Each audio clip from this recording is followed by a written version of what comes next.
يا من عصيت الله يوما غافلا أنسيت أن الله قد أعطاك نعم عليك. أما بعد فأعوذ بالله من الشيطان الرجيم. بسم الله الرحمن الرحيم. إن الذين كفروا سواء عليهم أأنذرتهم أم لم تنذرهم لا يؤمنون. صدق الله العظيم. إن الذين كفروا، بے شک وہ لوگ جنہوں نے کفر کیا، سواء علیہم، برابر ہے ان پر، اانذرتہم ام لم تنذرہم لا یؤمنون، آپ ان کو ڈرائیں یا نہ ڈرائیں وہ ایمان نہیں لائیں گے۔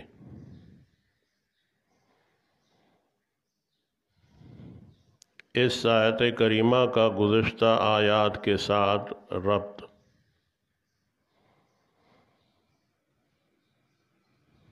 میں نے عرض کیا تھا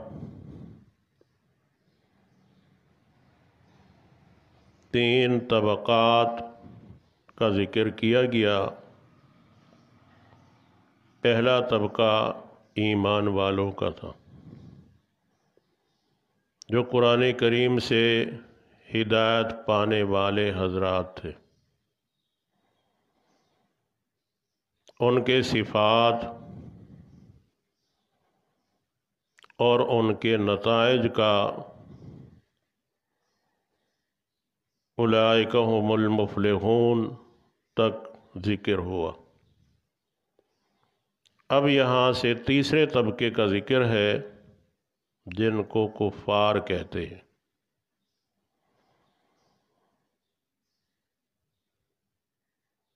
کفر کا لغوی معنی ہے چھپانا، اور اصطلاحی معنی ہے نبی کریم صلی اللہ علیہ وسلم جو کچھ لے کر آئے ہیں اس کا انکار کرنا۔ کفر کی کئی قسمیں ہیں۔ کفر انکار ہے، کفر جحود ہے، کفر عناد ہے، کفر نفاق ہے، کفر زنداقہ ہے، اس کو الحاد بھی کہتے ہیں۔ ان کفر کی ساری اقسام کی تشریح، تفسیر، وضاحت میں نے سورۃ یونس میں کی ہے۔ تفسیر معارف الفرقان میں وہاں دیکھ لیا جائے تو بہتر ہے، ورنہ انشاءاللہ سبق میں جب وہاں پہنچیں گے تو آپ کی خدمت میں ان کے معنی بتائے جائیں گے۔ تو اب یہاں سے اللہ تعالیٰ نے کفار اور ان کے نتائج کا ذکر فرمایا ہے۔ کفار جو قرآن کریم کی تعلیمات سے محروم رہے، اس لیے یہاں میں نے عنوان قائم کیا ہے، ان الذین کفروا محرومین عن القرآن ختم اللہ علی قلوبہم۔ قرآن کریم سے محرومین کی کیفیت، وَلَهُمْ عَذَابٌ عَظِيمٌ، محرومین عن القرآن کے لیے عذاب اخروی کا بیان۔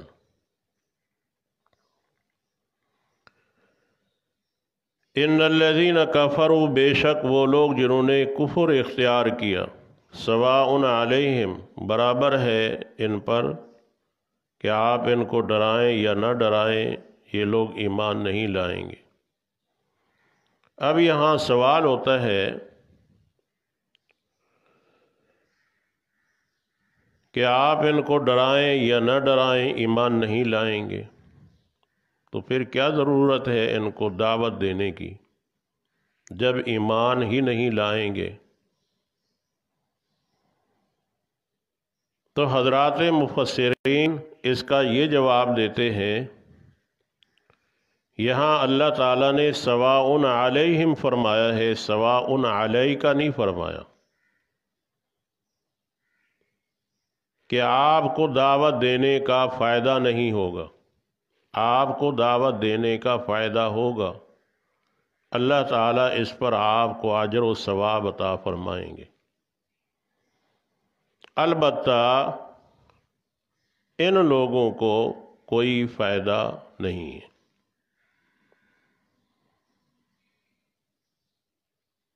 پھر سوال ہوتا ہے،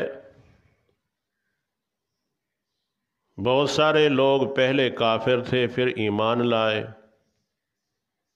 اللہ تعالیٰ نے فرمایا کہ آپ ان کو ڈرائیں یا نہ ڈرائیں ایمان نہیں لائیں گے۔ تو اس کا جواب یاد رکھیں، حضرات مفسرین فرماتے ہیں یہاں الذین کا جو الف لام موصول کا ہے یہ عہد کے لیے ہے، اس سے مراد متعین قسم کے کفار ہیں، جیسے ابو جہل تھا، عتبہ طیبہ تھا، یہ متعین قسم کے کفار مراد ہیں کہ آپ ان کو دعوت دیں یا دعوت نہ دیں یہ ایمان نہیں لائیں گے۔ اللہ تعالیٰ نے ارشاد فرمایا بے شک وہ لوگ جنہوں نے کفر کیا برابر ہے ان پر، آپ ان کو ڈرائیں یا نہ ڈرائیں ایمان نہیں لائیں گے۔ ختم اللہ علی قلوبہم، مہر لگا دی اللہ تعالیٰ نے ان کے دلوں پر اور ان کے کانوں پر اور ان کی آنکھوں پر پردے ہیں اور ان کے لیے بڑا عذاب ہے۔ اللہ تعالیٰ نے ان کفار کے دلوں پر مہر لگا دی، اللہ تعالیٰ نے ان کفار کے کانوں پر مہر لگا دی، اللہ تعالیٰ نے ان کی آنکھوں پر مہر لگا دی۔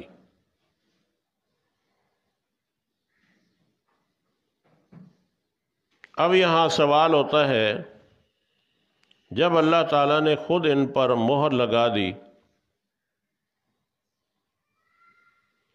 تو یہ تو بیچارے ہوئے، بے قصور ہوئے۔ اگر اللہ تعالیٰ ان کے دلوں پر مہر نہ لگاتے،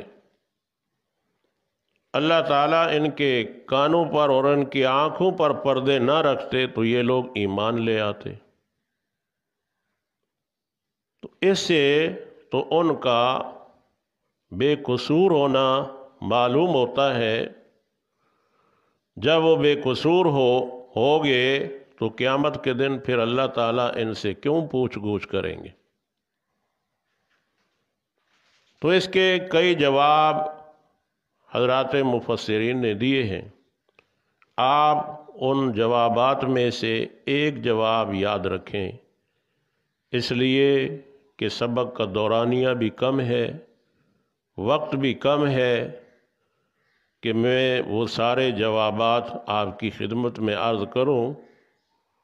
تو ان میں سے پہلا جواب آپ سورۃ حامیم سجدہ کی آیت نمبر 5 صفحہ 485 کھولیں، 485 صفحہ۔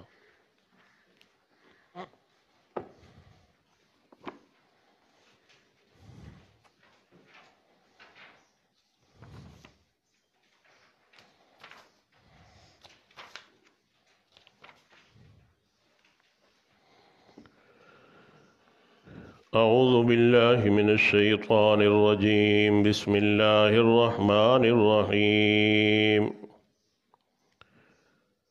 وقالوا قلوبنا في أكنة مما تدعونا إليه وفي آذاننا وقر وفی آذاننا وقر ومن بیننا وبینک حجاب وقالوا قلوبنا، اور کہا ان کفار نے، قلوبنا فی اکنہ، ہمارے دل پردوں میں ہیں، مما تدعون الیہ، جس کی طرف آپ ہمیں دعوت دیتے ہیں، وفی آذاننا وقر، اور ہمارے کانوں میں ڈانٹ ہیں، ومن بیننا وبینک حجاب، اور ہمارے اور آپ کے درمیان پردے حائل ہیں۔ پردے، اس آیت کریمہ میں واضح طور پر یہ بات موجود ہے کہ ان کفار نے خود کہا کہ جی ہماری کانوں میں ڈانٹ ہے، آپ کی بات ہمارے کانوں میں آتی نہیں ہے، ہمارے اور آپ کے درمیان پردے حائل ہیں، جس کی وجہ سے ہمیں آپ کی دعوت کا فائدہ ہوتا نہیں ہے۔ حالانکہ نبی کریم صلی اللہ علیہ وسلم نے فرمایا، اللہ تعالیٰ نے قرآن کریم میں اس بات کو اگلی آیت میں بیان فرمایا، قُلْ إِنَّمَا أَنَا بَشَرٌ مِثْلُكُمْ يُوحَىٰ إِلَيَّ، کیسے پردے حائل ہیں، میں بھی انسان ہوں، تم بھی انسان ہو، میں بھی بشر ہوں، تم بھی بشر ہو۔ پردہ حائل ہونے کا مطلب تو یہ ہوتا کہ میں کوئی فرشتہ ہوتا، تمہیں دکھائی نہ دیتا، یا میں کوئی اور مخلوق ہوتا، میں تمہیں دکھائی نہ دیتا، پھر تو بات بنتی تھی۔ اب تو کوئی بات نہیں بنتی، میں تم جیسا بشر ہوں، لہذا کوئی پردہ حائل نہیں ہے۔ تو اس آیت کریمہ سے ثابت ہو گیا کہ یہ کفار خود قصوروار ہیں، ایسا نہیں ہے کہ یہ قیامت کے دن اپنی بے قصوری کا اظہار کر کے اللہ تعالیٰ کے عذاب اور سزا سے محفوظ ہو سکیں گے، کہیں بھی ایسا نہیں ہو سکتا۔ دوسرا جواب بھی آپ ذہن میں رکھیں، اللہ تعالیٰ نے قرآن کریم میں ارشاد فرمایا، ان اللہ لا یغیر ما بقوم حتی یغیروا ما بانفسہم۔ اللہ تعالیٰ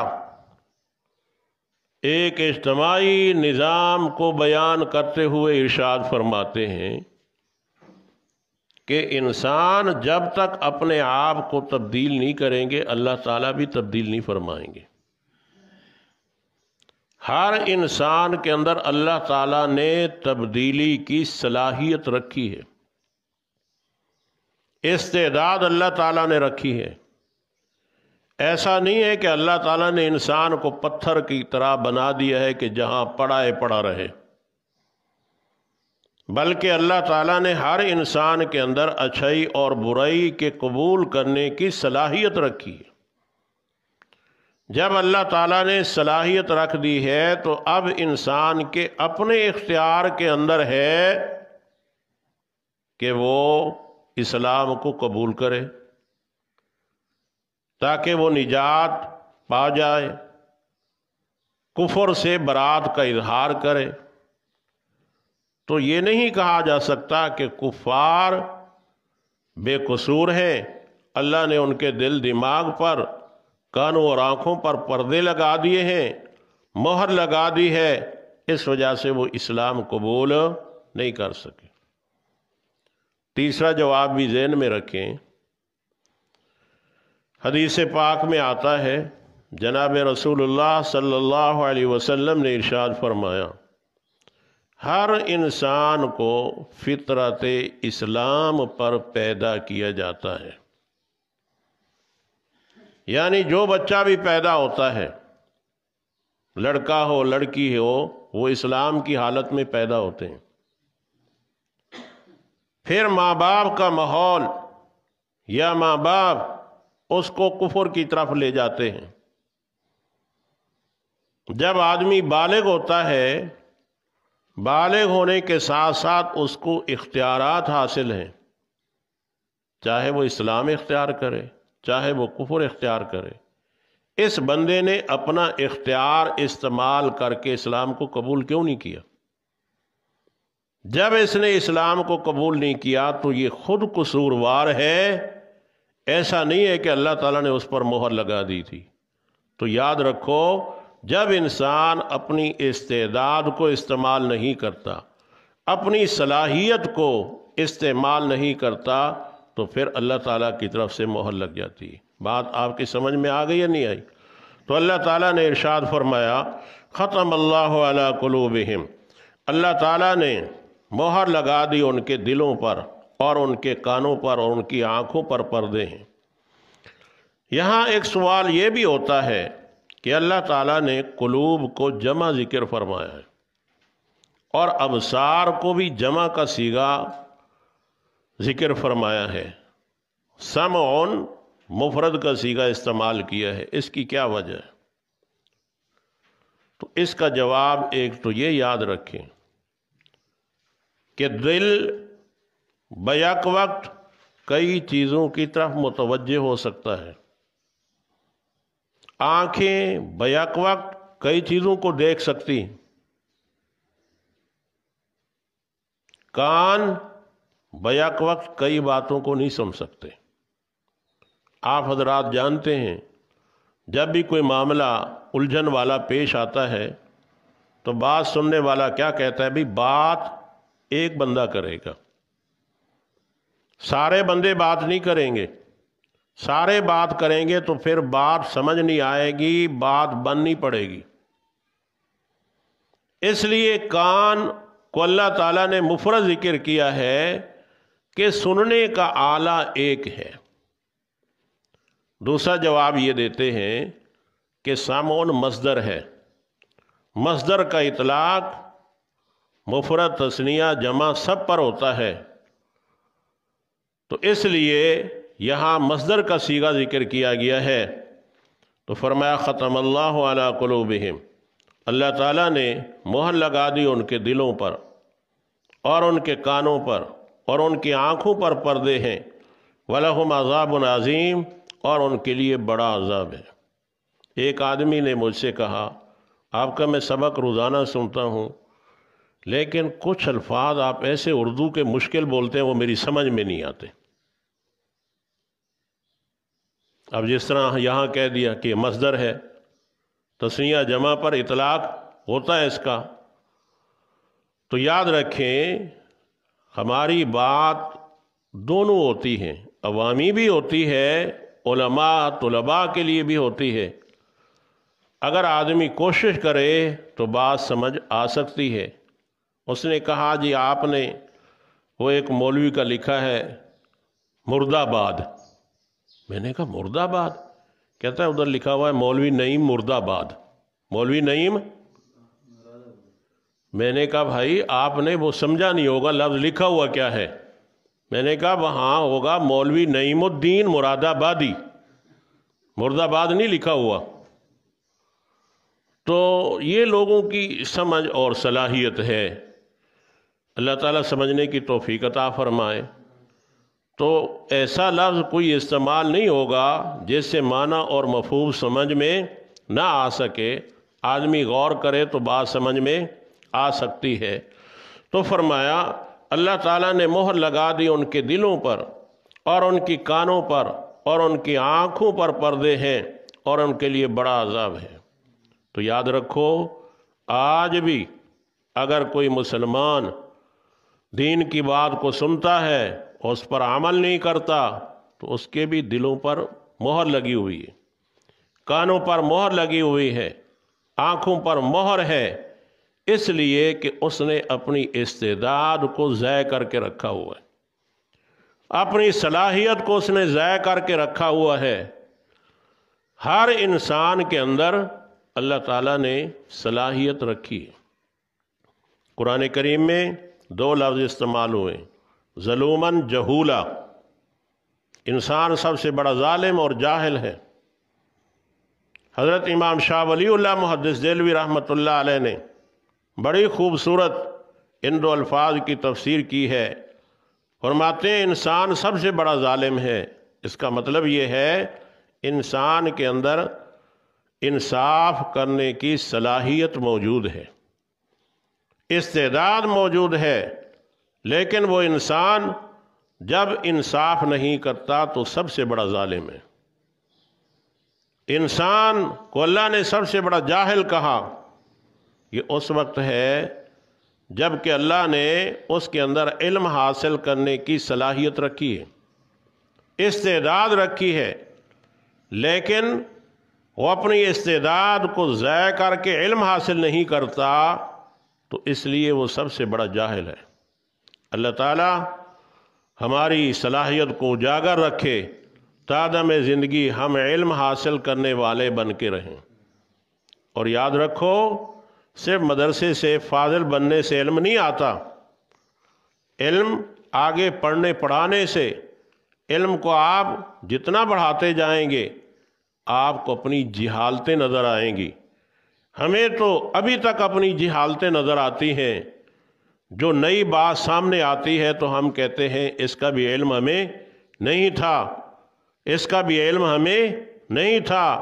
وہ ایک اللہ کی ذات ہے جو علیم کل ہے، باقی کسی انسان کا علیم کل ہونے کا دعویٰ نہیں ہے۔ البتہ یہ ہو سکتا ہے ہر علم والے کے اوپر علم والا ضرور موجود ہوتا ہے، کسی کا علم کم ہے، کسی کا زیادہ ہے۔ یہ عالم فاضل ہونا یہ تو ایک راستہ مہیا کیا جاتا ہے، طریقہ کار اس کا مقرر کر دیا جاتا ہے کہ آپ کے علم حاصل کرنے کا یہ طریقہ ہے، آپ نے اس دائرہ کار کے اندر رہنا ہے، اس دائرہ کار سے باہر جانا نہیں ہے۔ چونکہ جب آپ علمی میدان کے اندر جائیں گے آپ کو ہر قسم کی کتاب ملے گی۔ اگر آپ کسی صحیح عالم کی صحبت میں بیٹھ کر آپ نے علم حاصل کیا ہے تو انشاءاللہ پھر گمراہی کے سارے راستے مسدد ہو جائیں گے۔ آپ غلط بات بھی پڑھیں گے تو آپ کا دھیان اپنے اساتذہ اور اپنے اکابر کی طرف جائے گا کہ میرے اکابر کا راستہ کیا تھا، میرے اساتذہ کا راستہ کیا تھا۔ جب آپ سوچیں گے تو انشاءاللہ پھر گمراہی آپ کے قریب نہیں بھٹکے گی۔ فرمایا وَمِنَ النَّاسِ مَن يَقُولُ آمَنَّا بِاللَّهِ، اور لوگوں میں سے جو کہتے ہیں ہم ایمان لائے اللہ تعالیٰ کے ساتھ اور آخرت کے دن کے ساتھ، وَمَا هُمْ بِمُؤْمِنِينَ، اور وہ ایمان لانے والے نہیں ہیں۔ ربط آیات، گزشتہ آیات میں اللہ تعالیٰ نے دو طبقات کا ذکر فرمایا۔ نمبر ایک ایمان والے اور ان کے نتائج کا بیان فرمایا، نمبر دو کفار اور ان کے نتائج کا بیان فرمایا۔ اب یہاں سے اللہ تعالیٰ منافقین کا ذکر فرماتے ہیں، یہاں سے لے کر ان اللہ علی کل شیء قدیر تک یہ 13 آیات بنتی ہیں۔ ان 13 آیات میں اللہ تعالیٰ نے منافقین کی مختلف امراض بیماریوں کا ذکر فرمایا ہے۔ منافق کا کیا معنی ہے تو یاد رکھیں منافق کا لفظ نفق سے بنا ہے۔ نفق کا معنی سرنگ، غار۔ منافق کو منافق بھی اس لیے کہتے ہیں جیسے ایک آدمی غار کی منہ سے داخل ہوتا ہے دوسری طرف نکل جاتا ہے، منافق بھی ایسے اسلام میں داخل ہوتا ہے اور پھر دوسرے راستے سے نکل جاتا ہے، اس لیے اس کو منافق کہتے ہیں۔ حضرت مولانا خیر محمد جلندری رحمۃ اللہ علیہ کی کتاب ہے آثار خیر، انہوں نے قرآن کریم کی تفسیر لکھنا شروع کی تھی مختصر، پہلے پارے کی کچھ آیات کی تفسیر ہے۔ حضرت نے زندگی میں جو کتابیں چھوٹی چھوٹی لکھی آثار خیر کے نام سے وہ شائع ہوئی، اس آثار خیر کے اندر یہ بات موجود ہے ایک ملحد ہوتا ہے اور ایک زندیق ہوتا ہے۔ اس کی تعریف کرتے ہوئے حضرت لکھتے ہیں، جو قرآن کریم کے الفاظ کو مانتا ہو اور اپنی خواہش کے مطابق قرآن کے الفاظ کو تبدیل کرتا ہو، قرآن کریم کی اصطلاح میں اس کو ملحد کہا جائے گا، اور حدیث کی اصطلاح میں ایسے شخص کو زندیق کہا جائے گا۔ جو قرآن کریم کے الفاظ کو مانتا ہے، حسب خواہش الفاظ کے معنی کو تبدیل کرتا ہے، قرآن کریم کی اصطلاح میں ایسے شخص کو ملحد کہا جائے گا، اور حدیث پاک کی اصطلاح میں ایسے شخص کو زندیق کہا جائے گا۔ یہ تعریف آپ یاد رکھیں گے تو جہاں میں کہوں گا کہ فلاں صاحب نے یہاں ترجمہ تبدیل کیا ہے تو آپ کے لیے آسانی ہو جائے گی، آپ سمجھیں گے کہ قرآن کی اصطلاح میں یہ کون ہے؟ ملحد ہے، اور حدیث کی اصطلاح میں یہ کیا ہے؟ آپ کے لیے کوئی پریشانی نہیں ہوگی۔ جب اصطلاحات آپ کو یاد ہوں گی تو کوئی مسئلہ آپ کے لیے مشکل نہیں ہوگا۔ ہمارے اساتذہ فرماتے تھے، دارالعلوم کبیر والا پنجاب میں ایک مدرسہ ہے، بہت بڑا مدرسہ ہے۔ وہاں ایک استاد نے ایک طالب علم کو کہا کہ جائیں کمرے سے تشتری لے کے آئیں، تشتری۔ وہ بیچارہ گیا، پورے کمرے گھومتا رہا واپس آ گیا، استاد جی مجھے تشتری ملی نہیں ہے۔ استاد نے کہا بیٹا جاؤ پلیٹ لے کے آؤ۔ اب وہ تشتری کا معنی نہیں جانتا تھا، حالانکہ وہ تشتری کس کو کہتے تھے؟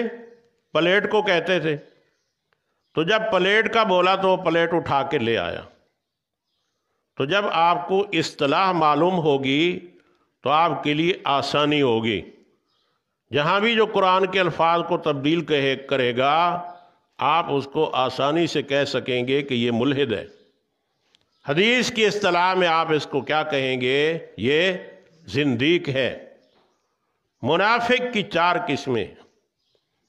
پہلی قسم منافق کی یہ ہے جو زبان سے کلمہ اسلام کا اقرار کرے، دل سے کلمہ اسلام کی تکذیب کرے، اس کو جھٹلائے۔ دوسری قسم زبان سے کلمہ اسلام کا اقرار کرے، دل کے اندر متردد ہو، اس کو شک ہو کہ اسلام مذہب سچا ہے یا نہیں ہے۔ یہ دونوں قسمیں خالصتاً کفر کی ہیں۔ پہلے نمبر پر زبان سے اقرار کرتا ہے کلمہ اسلام کا، اور دل میں کلمہ اسلام کی تکذیب کرتا ہے۔ دوسرے نمبر پر زبان سے کلمہ اسلام کا اقرار کرتا ہے اور دل میں شک کرتا ہے خدا جانے یہ اسلام سچا مذہب ہے یا نہیں ہے۔ یہ دونوں قسمیں خالصتاً کفر ہیں۔ تیسری قسم زبان سے کلمہ اسلام کا اقرار ہے، دل سے بھی کلمہ اسلام کا اقرار ہے، مگر عمل اس کے مطابق نہیں ہے، عمل اس کے مطابق نہیں ہے۔ جس طرح آج عمومی طور پر مسلمانوں کا یہ حال ہے کہ زبان سے اقرار بھی ہے، دل سے تصدیق بھی ہے، لیکن عمل اس کے مطابق نہیں ہے، ایسے بندے کو فاسق کہا جائے گا۔ چوتھے نمبر پر جس طرح حدیث پاک میں آتا ہے، بعض رات صحابہ کرام نے عرض کیا آقا جب آپ کی مجلس میں ہوتے ہیں تو حالت ہماری کچھ اور ہوتی ہے، جب آپ کی مجلس سے باہر ہوتے ہیں پھر حالت تبدیل ہو جاتی ہے۔ یہ عین خشیت الہی ہے، عین خشیت الہی ہے، یہ تقوی کی نشانی ہے۔ بعض روافض میں سے جو غالی قسم کے رافضی ہیں وہ اس بات کو لے کر کہتے ہیں دیکھو ابو بکر صدیق نے کہا میں منافق ہو گیا. تو جب ابو بکر صدیق خود اقرار کر رہا ہے منافقت کا، تم کون ہو جو ہمیں منع کرتے ہو؟ تو یاد رکھو یہ حالت خشیت الہی کی تھی، یہ حالت تقوی پر معمول ہے کہ جناب رسول اللہ صلی اللہ علیہ وسلم کی صحبت اقدس کے اثرات کچھ اور ہوتے تھے. جب اس صحبت کو چھوڑ کر باہر کہیں جاتے تھے اپنے کاموں میں، حالت کچھ اور ہوتی تھی. اور یقیناً یہ آج بھی یہ حالت ہوتی ہے. جب بندہ کسی نیک صالح کی صحبت میں بیٹھتا ہے تو حالت کچھ اور ہوتی ہے، اور جب اس کی صحبت سے اٹھ کر آتا ہے پھر حالت کچھ اور ہوتی ہے. تو اس کا یہ مطلب نہیں ہے کہ حالت اور کیفیت کے تبدیل ہونے سے یہ بندہ منافق بن گیا. ہر انسان اقرار کرتا ہے کہ یہ میری کمزوری ہے، جو حالت اللہ والوں کی صحبت میں تھی وہ حالت میری نہیں ہے. تو یاد رکھیں یہ خشیت الہی پر مبنی ہے، یہ تقوی پر مبنی ہے. اس حالت کو نفاق نہیں کہا جائے گا، نفاق نہیں کہا جائے گا، یہ تو حالت کی تبدیلی ہے. تو اللہ تعالیٰ نے یہاں سے منافقین کا ذکر کیا ہے. منافقین میں سے لوگ کہتے تھے ہم اللہ تعالیٰ پر ایمان رکھتے ہیں، آخرت پر ایمان رکھتے ہیں. اللہ تعالیٰ نے فرمایا وہ مومن نہیں ہے. اس آیت میں آپ حضرات دیکھیں من الناس، الناس کا لفظ موجود ہے. یہاں حضرات انبیاء علیہ السلام کا نام موجود نہیں ہے. الناس کا لفظ موجود ہے، حضرات انبیاء علیہ السلام کا یہاں لفظ موجود نہیں ہے. لیکن آپ غور فرمائیں یہاں مولوی نعیم الدین مراد آبادی نے کیا گول کھیلے ہیں. یہ کچھ نہ کچھ آپ کو بتانا ضروری ہے تاکہ آپ کے علم کے اندر رہے کہ آیا انہوں نے قرآن کریم کی تفسیر میں تحریف کی ہے نہیں کی، تفسیر بالرائے کے مرتکب ہوئے یا نہیں ہوئے. یہ جو دوسروں پر فتویٰ کفر لگاتے تھے آیا یہ فتویٰ کفر کی زد میں خود آتے ہیں یا نہیں آتے؟ تو اس لیے چند باتیں جو حقیقت پر مبنی ہیں میں آپ کی خدمت میں پیش کرتا ہوں. ان میں سے پہلی بات، مولوی نعیم الدین مراد آبادی اس کنز الایمان کے حاشیے پر لکھتا ہے اس آیت من الناس سے معلوم ہوا کہ کسی کو بشر کہنے میں اس کے فضائل و کمالات کے انکار کا پہلو نکلتا ہے. من الناس کے لفظ سے معلوم ہوا کہ کسی کو بشر کہنے میں اس کے فضائل و کمالات کے انکار کا پہلو نکلتا ہے. اس لیے قرآن پاک میں جا بجا انبیاء کرام کے بشر کہنے والوں کو کافر فرمایا گیا. اس لیے قرآن پاک میں جا بجا انبیاء کرام کے بشر کہنے والوں کو کافر فرمایا گیا. اور در حقیقت انبیاء کی شان میں ایسا لفظ ادب سے دور اور کفار کا دستور ہے. در حقیقت انبیاء کی شان میں ایسا لفظ ادب سے دور اور کفار کا دستور ہے. یہ عبارت آپ نے سنی، اب اس عبارت پر ہمیں تبصرہ کرنے کا حق حاصل ہے. ایسا نہیں ہے کہ ہمیں حق حاصل نہیں ہے. جو قرآن کریم کی تحریف کرے گا تفسیر میں، تفسیر بالرائے کرے گا، تو عالم ربانی کی ذمہ داری ہے کہ وہ قرآن کریم کی تفسیر بالرائے سے قرآن کو بچانے کی کوشش کرے گا تاکہ امت کے سامنے صحیح بات آ جائے. مولوی صاحب نے یہ فرمایا کسی کو بشر کہنے میں اب کسی کو بشر کہنے میں کسی کا لفظ تو یہ متعین نہیں تھا، لیکن آگے خود وضاحت کر دی ہے کہ قرآن کریم میں جا بجا انبیاء علیہ الصلاۃ کو بشر کہنا والے کو قرآن نے کافر فرمایا ہے، تو اس سے واضح معلوم ہوا اس بشر سے مراد کون ہے؟ پیغمبر ہے، نبی ہے۔ اور کہا ہے کہ انبیاء کو بشر کہنا یہ ادب سے دور اور کفار کا دستور ہے۔ پہلی بات تو یہ ہے کہ انبیاء علیہ السلام بشر ہیں، انسان ہیں۔ انسان کے مقام اور مرتبے کو کم سمجھنے والا پہلا ابلیس ہے۔ کون ہے؟ ابلیس ہے۔ آدم علیہ السلام کے لیے اللہ تعالیٰ نے فرمایا سجدہ کرو، تو ابلیس نے انکار کیا۔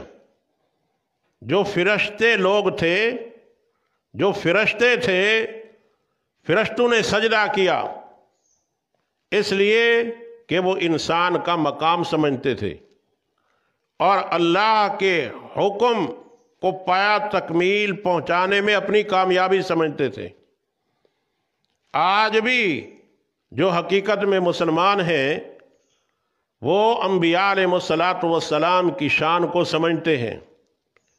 وہ فرشتہ صفت انسان ہیں جنہوں نے فرشتوں کی طرح آدم کا مقام سمجھتے ہوئے آدم علیہ السلام کو سجدہ کیا۔ ابلیس بدبخت نے آدم علیہ السلام کے مقام کو نہ سمجھا، جس کی وجہ سے انہوں نے آدم کو سجدہ نہ کیا۔ آج جو انبیاء علیہ السلام کی بشریت کے منکر ہیں، یہ یاد رکھیں یہ ابلیس کے راستے پر چل رہے ہیں، قرآن و حدیث کے راستے پر نہیں چل رہے۔ آپ کو یہ بات سمجھ آئی؟ سب سے پہلے انسانیت کے مقام مرتبے کا منکر ابلیس ہے۔ ابلیس سے پہلے کوئی نہیں ہے۔ جس نے انسان کے مقام اور مرتبے کو نہ سمجھا ہو، جس نے یہ کہا کہ میں تو آگ سے پیدا کیا گیا ہوں، یہ مٹی سے پیدا کیا گیا ہے، جس مٹی کو پیروں کے نیچے روندا جاتا ہے، آگ والا اس کے سامنے کیسے سجدہ کر سکتا ہے؟ تو انسان کے مقام اور مرتبے کو سب سے پہلا گھٹانے والا، انسان کو حقیر، نعوذ باللہ ذلیل سمجھنے والا، وہ ابلیس ہے۔ کون ہے؟ آج جو انبیاء علیہ السلام کی بشریت کا انکار کرتا ہے، ان کے اس مقام اور مرتبے کو گھٹاتا ہے، وہ ابلیس صفت انسان ہے۔ یہ مسلمان کا شیوا نہیں ہے۔ مسلمان کا شیوا اللہ تعالیٰ نے جو قرآن کریم میں بیان کیا ہے وہ اس پر ایمان رکھتا ہے اور عملی طور پر اس کو لوگوں کے سامنے بیان بھی کرتا ہے۔ دوسری بات، انبیاء علیہ السلام جن سے انسان میں سے ہیں یا نہیں ہیں؟ جن سے انسان، جن سے بشریت، انسان کی قسم میں سے، نوعیت میں سے ہے یا نہیں ہے؟ تو یقینی بات ہے تمام انبیاء علیہ السلام جن سے انسان میں سے ہیں۔ آدم علیہ السلام کی اولاد ہیں۔ آدم علیہ السلام بشر تھے، انسان تھے، تو انسان سے انسان ہی پیدا ہوتا ہے۔ انسان سے کوئی اور مخلوق نہیں پیدا ہوتی۔ نعوذ باللہ من ذالک، اگر کوئی اور مخلوق پیدا ہو جائے تو لوگ اس کو بری نگاہ سے دیکھتے ہیں۔ انسان سے پیدا انسان ہی ہوتا ہے۔ حضرت آدم علیہ السلام انسان تھے، تو انبیاء جتنے بھی آئے ہیں وہ سب آدم علیہ السلام کی اولاد تھے۔ نبی اکرم صلی اللہ علیہ وسلم آدم علیہ السلام کی اولاد میں سے ہے، تو آدم علیہ السلام بشر تھے، تو نبی کریم صلی اللہ علیہ وسلم اور اس طرح دیگر انبیاء علیہ السلام بھی کیا تھے؟ بشر تھے۔ اور قرآن کریم میں اس کا واضح طور پر ثبوت موجود ہے۔ چنانچہ سورہ کہف کے اندر اللہ تعالیٰ نے ارشاد فرمایا، میرا نبی قل انما انا بشر مثلکم، آپ کہہ دیجئے میں تمہاری طرح بشر ہوں، یعنی جنس انسانیت میں سے ہوں۔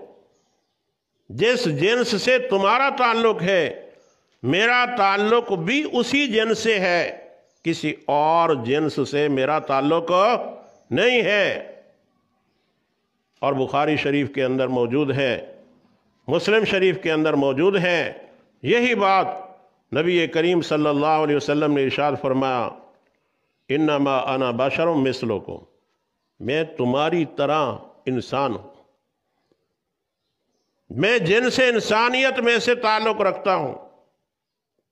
دوسری بات، شان اور مرتبہ تو یاد رکھیں، اللہ تعالیٰ نے آپ کو اتنا بڑا مقام اور مرتبہ عطا فرمایا ہے۔ خدا کے بعد جو مقام اور مرتبہ حاصل ہے وہ سرکار مدینہ حضرت محمد الرسول اللہ صلی اللہ علیہ وسلم کو حاصل ہے۔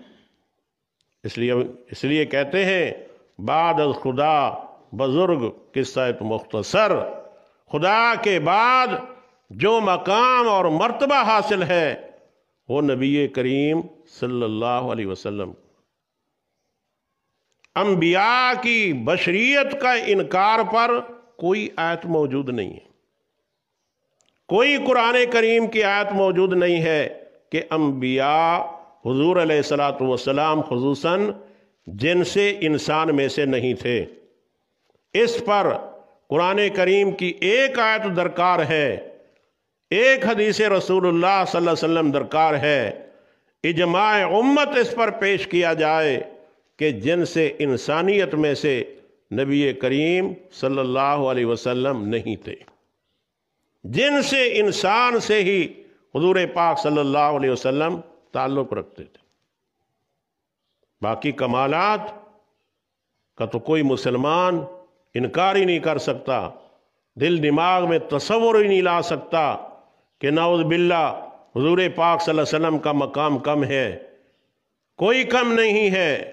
البتہ جنس انسانیت میں سے جس طرح دوسرے انسان ہیں اسی طرح حضور اکرم صلی اللہ علیہ وسلم بھی کیا تھے؟ انسان تھے۔ مسلمان چونکہ نبی کریم صلی اللہ علیہ وسلم پر ایمان رکھتا ہے تو اس لیے آپ کے لیے کہتے ہیں افضل البشر، کہ تمام بشروں سے آپ افضل ہیں۔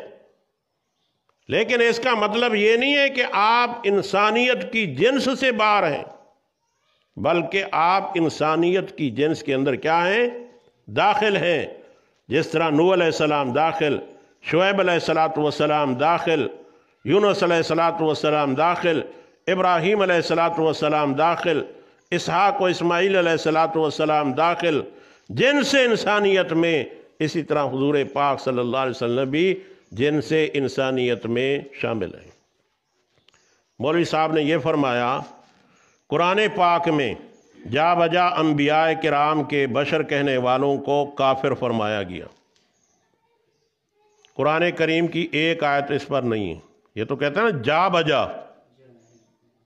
جا بجا قرآن میں موجود ہے، یہ قرآن پر الزام ہے۔ اس لیے حق کے راستے کی طرف آنا چاہیے، باطل کی طرف نہیں جانا چاہیے۔ بیچارہ کم علم مولوی کہے گا جی ہمارے ماشاءاللہ نعیم الدین مراد آبادی صاحب نے یہ بات لکھی ہے، کیا انہوں نے غلط لکھی ہے؟ تو جو اس ضد پر اڑ جاتا ہے اس کو چاہیے کہ کسی ماہر ڈاکٹر سے کسی اچھے اسپتال میں علاج کروا لے۔ جا بجا کہیں بھی قرآن کریم میں ایک آیت نہیں ہے۔ یہ بات ذہن میں رکھیں کہ کفار جو نبی کریم صلی اللہ علیہ وسلم کو بشر کہتے تھے وہ آپ کے فضائل کا انکار کر کے کہتے تھے، آپ کے فضائل اور مناقب کا انکار کرتے تھے۔ اس پر قرآن کریم کی 2 آیت میں آپ کی خدمت میں پیش کروں گا۔ جناب رسول اللہ صلی اللہ علیہ وسلم کے فضائل و کمالات کا انکار کرتے ہوئے، چونکہ وہ آپ کو نبی نہیں مانتے تھے، آپ کو نبی نہیں مانتے تھے، اس لیے انہوں نے آپ کو بشر کہا۔ یہ مطلب نہیں ہے کہ انہوں نے بشریت کا انکار کیا ہے، حقیقت میں انہوں نے انکار کیا ہے آپ کے فضائل اور مناقب کا۔ اگر فضیلت کے قائل ہوتے تو سب سے پہلی بات تھی آپ کی نبوت پر ایمان رکھنا۔ یہ سب سے بڑا اعزاز ہے، آپ کی ختم نبوت پر ایمان رکھنا۔ کل بھی میں نے عرض کیا تھا، نبی کی نبوت پر نجات ہے۔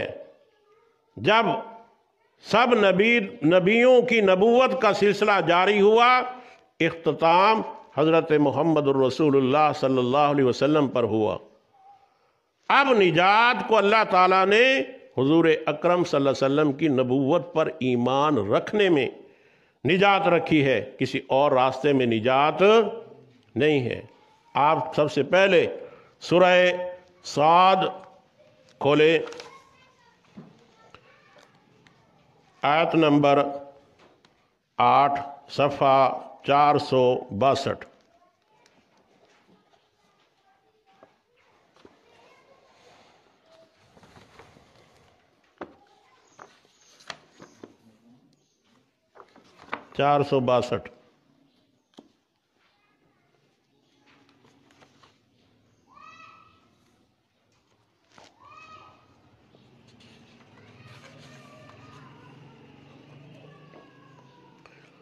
آیت نمبر 8۔ اعوذ باللہ من الشیطان الرجیم، بسم اللہ الرحمن الرحیم۔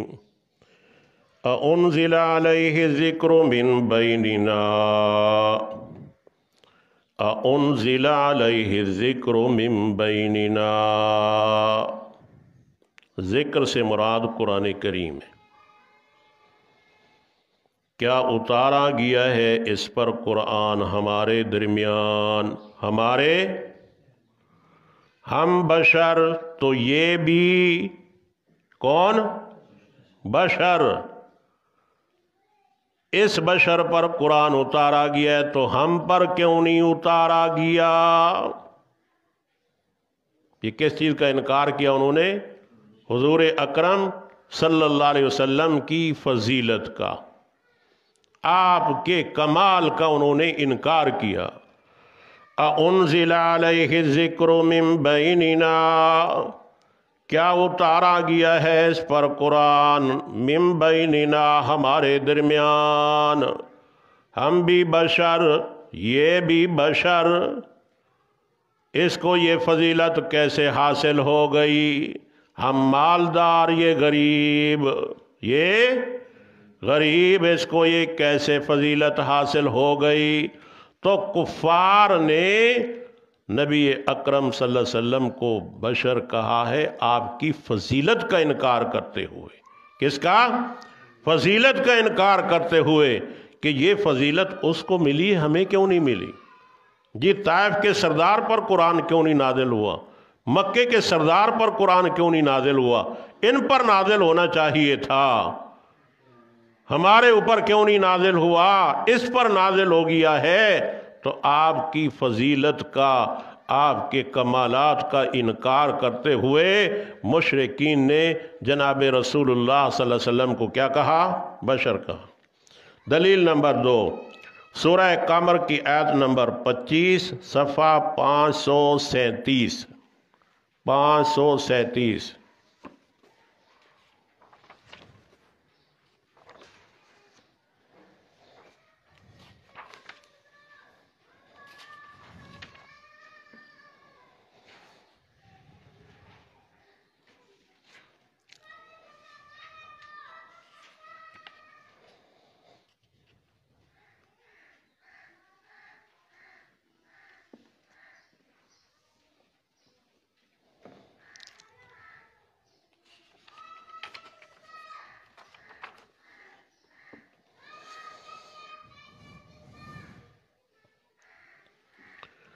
538 صفحہ 538 صفحہ ہے دیکھنا۔ اعوذ باللہ من الشیطان الرجیم، بسم اللہ الرحمن الرحیم۔ اَأُلْقِيَ الذِّكْرُ عَلَيْهِ مِن بَيْنِنَا بَلْ هُوَ كَذَّابٌ عَشِرٌ۔ اَأُلْقِيَ عَلَيْهِ الذِّكْرُ عَلَيْهِ مِن بَيْنِنَا، القیہ کا معنی اتارنا ہے، ذکر کا معنی قرآن۔ کیا اتارا گیا ہے اس پر قرآن، من بیننا ہمارے درمیان، ہم بشر ہیں، یہ بھی بشر ہے، اس کو کیسے فضیلت حاصل ہو گئی ہے، اس کو کیسے فضیلت ہو گئی ہے؟ تو جناب رسول اللہ صلی اللہ علیہ وسلم کو انہوں نے بشر کہا، آپ کے کمالات کا انکار کرتے ہوئے۔ مولوی صاحب فرماتے ہیں نبی کو بشر کہنا کفار کا دستور ہے۔ کس کا دستور ہے؟ اب ہم خود اسی تفسیر سے ثابت کر دیں کہ مولوی نعیم الدین نبی علیہ السلام کو خود بشر لکھتے ہیں۔ کیا لکھتے ہیں؟ کیا ہے؟ خزائن العرفان، وہی ہے نا؟ اس کا صفحہ ہے 837 سورۃ تغابن، 837۔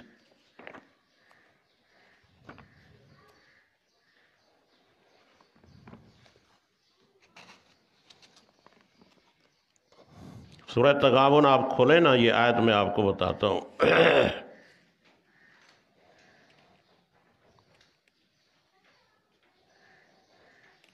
آیت نمبر ہے 6۔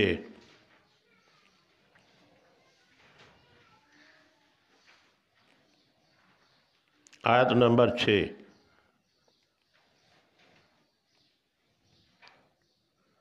قسم اللہ، 28واں پارہ ہے۔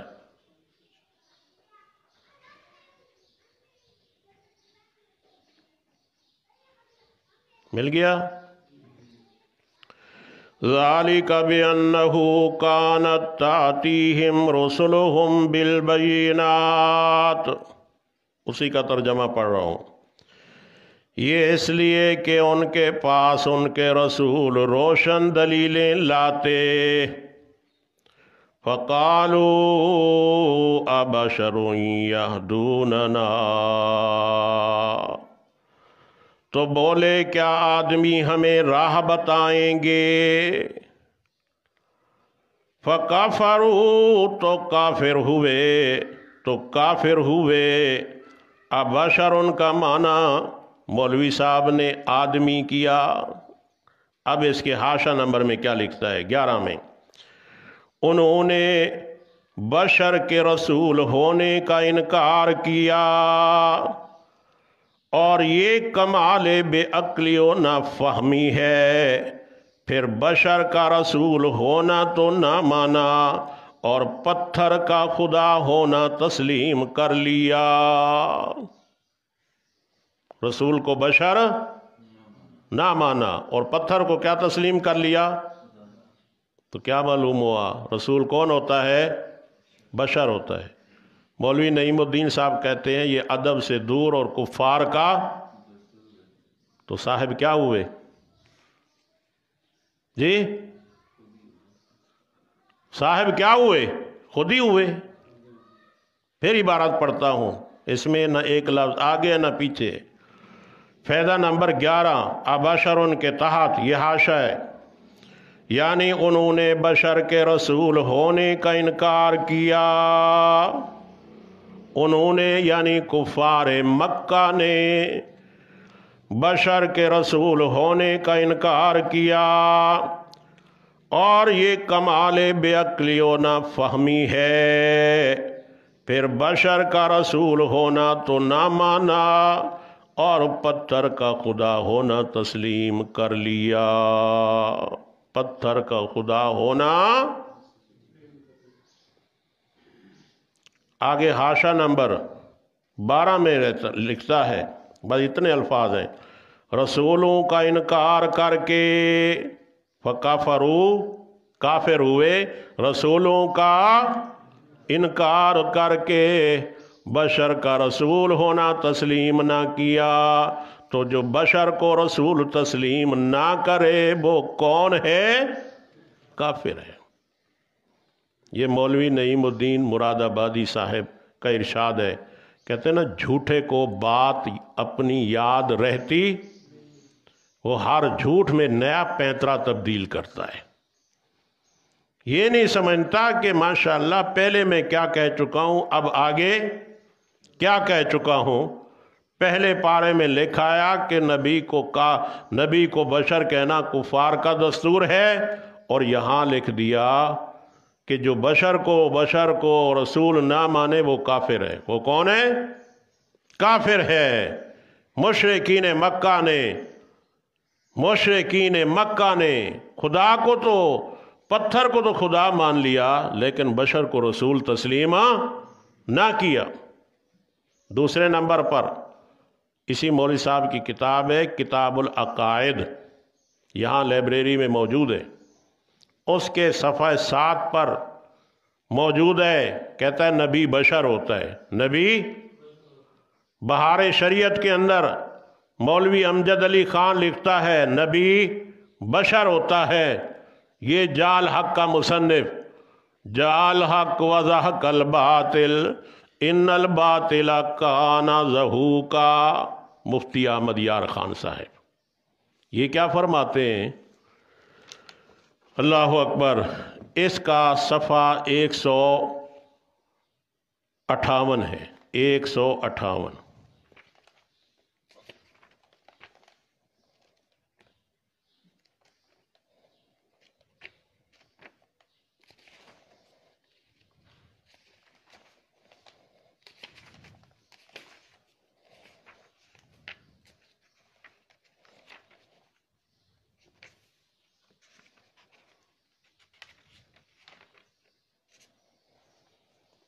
یہ عنوان آپ دیکھ لیں، پہلا باب کیا ہے؟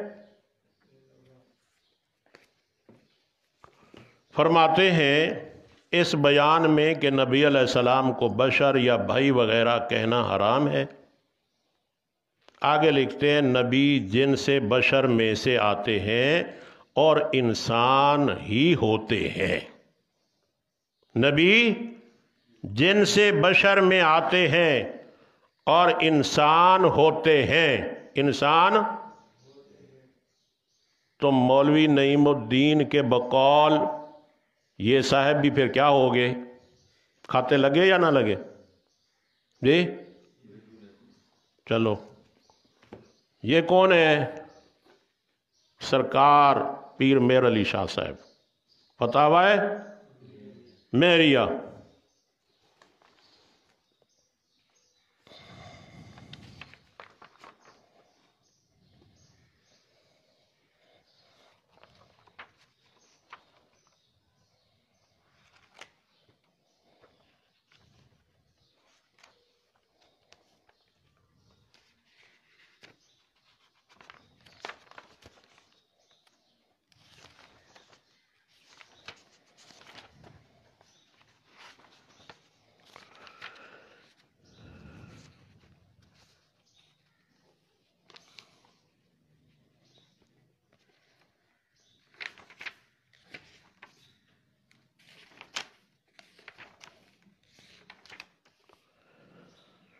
صفحہ 4، صفحہ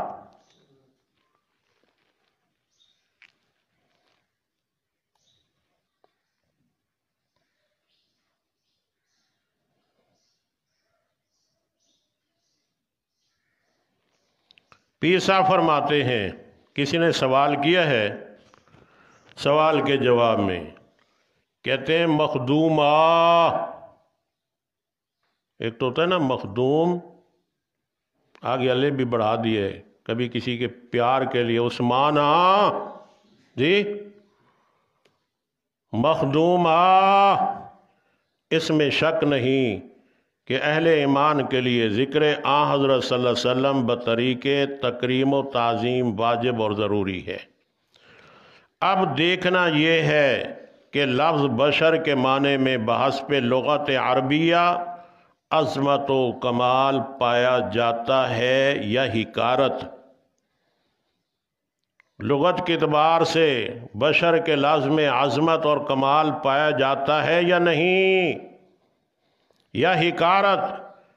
پیر صاحب فرماتے ہیں میری ناقص رائے میں لفظ بشر مفہوماً و مصداقاً متضمن بکمال ہے، متضمن بکمال ہے۔ یہ بشر کا لفظ کمالات کو شامل ہے۔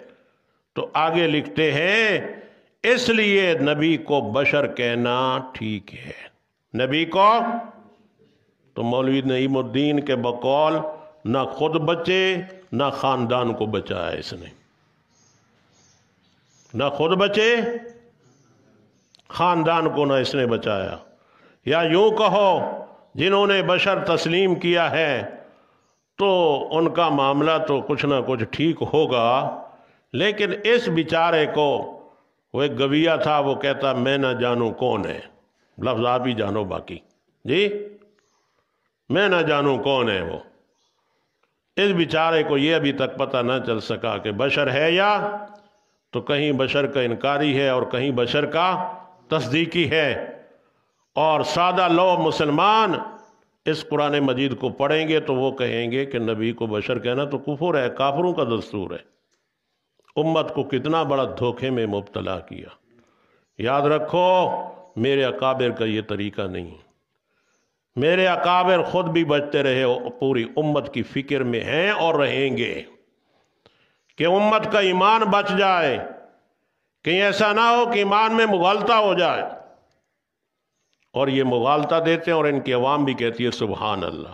کل میں ایک ویڈیو سن رہا تھا، ایک کوئی عرفان شاہ صاحب ہیں، فرماتے ہیں کہ باہر ملک کے اندر اخبار میں آیا، ایک صاحب عیسائی تھے، ڈاکٹر تھے، اسلام لے آئے دعوت کے راستے سے، کہنے لگا دیکھو جب دعوت کا لفظ لیتے ہیں تو ہمارے ہاں مفہوم کیا ہوتا ہے، جی بتاؤ کب ہے کھانا، کب ہے؟ دعوت نام ہی کھانے کا ہے۔ تو ایک ڈاکٹر صاحب تبلیغیوں کے ہاتھ میں چڑھ گئے، اسلام لے آئے، اسلام لے آئے، رات کوئی گشت ہے، دن کوئی گشت ہے، رات کوئی گشت ہے، دن کو بھی گشت ہے، کھانے کا ٹائم ہی نہیں ہے، کھانے کا۔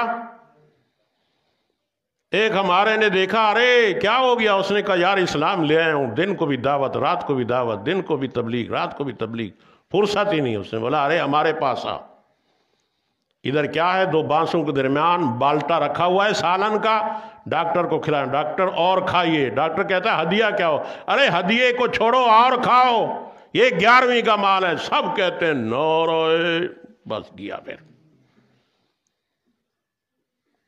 تو ہمارے ہاں ایمان بچایا جاتا ہے، پیٹ کا خیال نہ ہمارے بڑوں نے کیا ہے نہ چھوٹوں نے کیا ہے۔ ہم سمجھتے ہیں وہ کتوں کو دیتا ہے تو اس کے نام لینے والوں کو بھی دے گا، یہ نہیں ہے کہ اس کا جو نام لے گا اس کو کھانا نہیں ملے گا۔ الحمدللہ دیتا ہے، وہ دے رہا ہے، اس کریم کا بڑا کرم ہے۔ ہمارے علماء کی تھوڑی سی تنخواہ ہوتی ہے، ابھی جو حالات ہیں لوگ بیچارے در بدر پھر رہے ہیں، ہمارا مولوی کوئی بار مسجد سے باہر نہیں گیا کہ جی ہمارا بھی حالات خراب ہیں، ہمیں بھی راشن دے دو۔ اللہ نے ان کو سکون اور اطمینان دیے، اور اس دین کے اندر سکون اور اطمینان ہے۔ راہ حق میں تو اتنا بڑا سکون ہے، دنیا میں بھی سکون اور آخرت میں بھی سکون ہوگا، قبر کی بھی راحتیں ملیں گی۔ امت کو دھوکہ دے کر جیب کو گرم کرتے رہو گے تو اٹلی والوں سے پوچھو، انہوں نے جیبوں اور خزانوں سے نکال کر روڈوں پہ پھینک دیا کہ یہ مال جو ہماری مشکل میں کام نہ ہے، اس کی کوئی ضرورت نہیں ہے یا نہیں ہے؟ تم نے دیکھا یا نہیں دیکھا؟ ایمان کام آئے گا۔ کیا کام آئے گا؟ ایمان کام آئے گا۔ پیٹ کے چکر میں رہے تاکہ جیب گرم ہوتی رہے تو یاد رکھو جو صحیح معنی میں دین راہ حق کو اختیار کرتے ہیں کبھی ان کو بھوکا اللہ بٹھاتا نہیں ہے۔ اس لیے راہ حق اختیار کیا جائے۔ ایسا نہیں ہے کہ باطل جو کہہ رہا ہے اور بغیر سمجھے سبحان اللہ الحمدللہ کہتے جاؤ، جزاک اللہ کہتے جاؤ کہ ماشاءاللہ کھانے کے راستے بن گئے ہیں۔ یاد رکھو یہ کھانے کے راستے کام نہیں دیں گے۔ وہ بھول کے اندر مبتلا ہیں جو راہ حق کو تلاش نہیں کرتے۔ میں نے پہلے بھی عرض کیا ہے، انسان کو اللہ نے بے اختیار نہیں بنایا، با اختیار بنایا ہے۔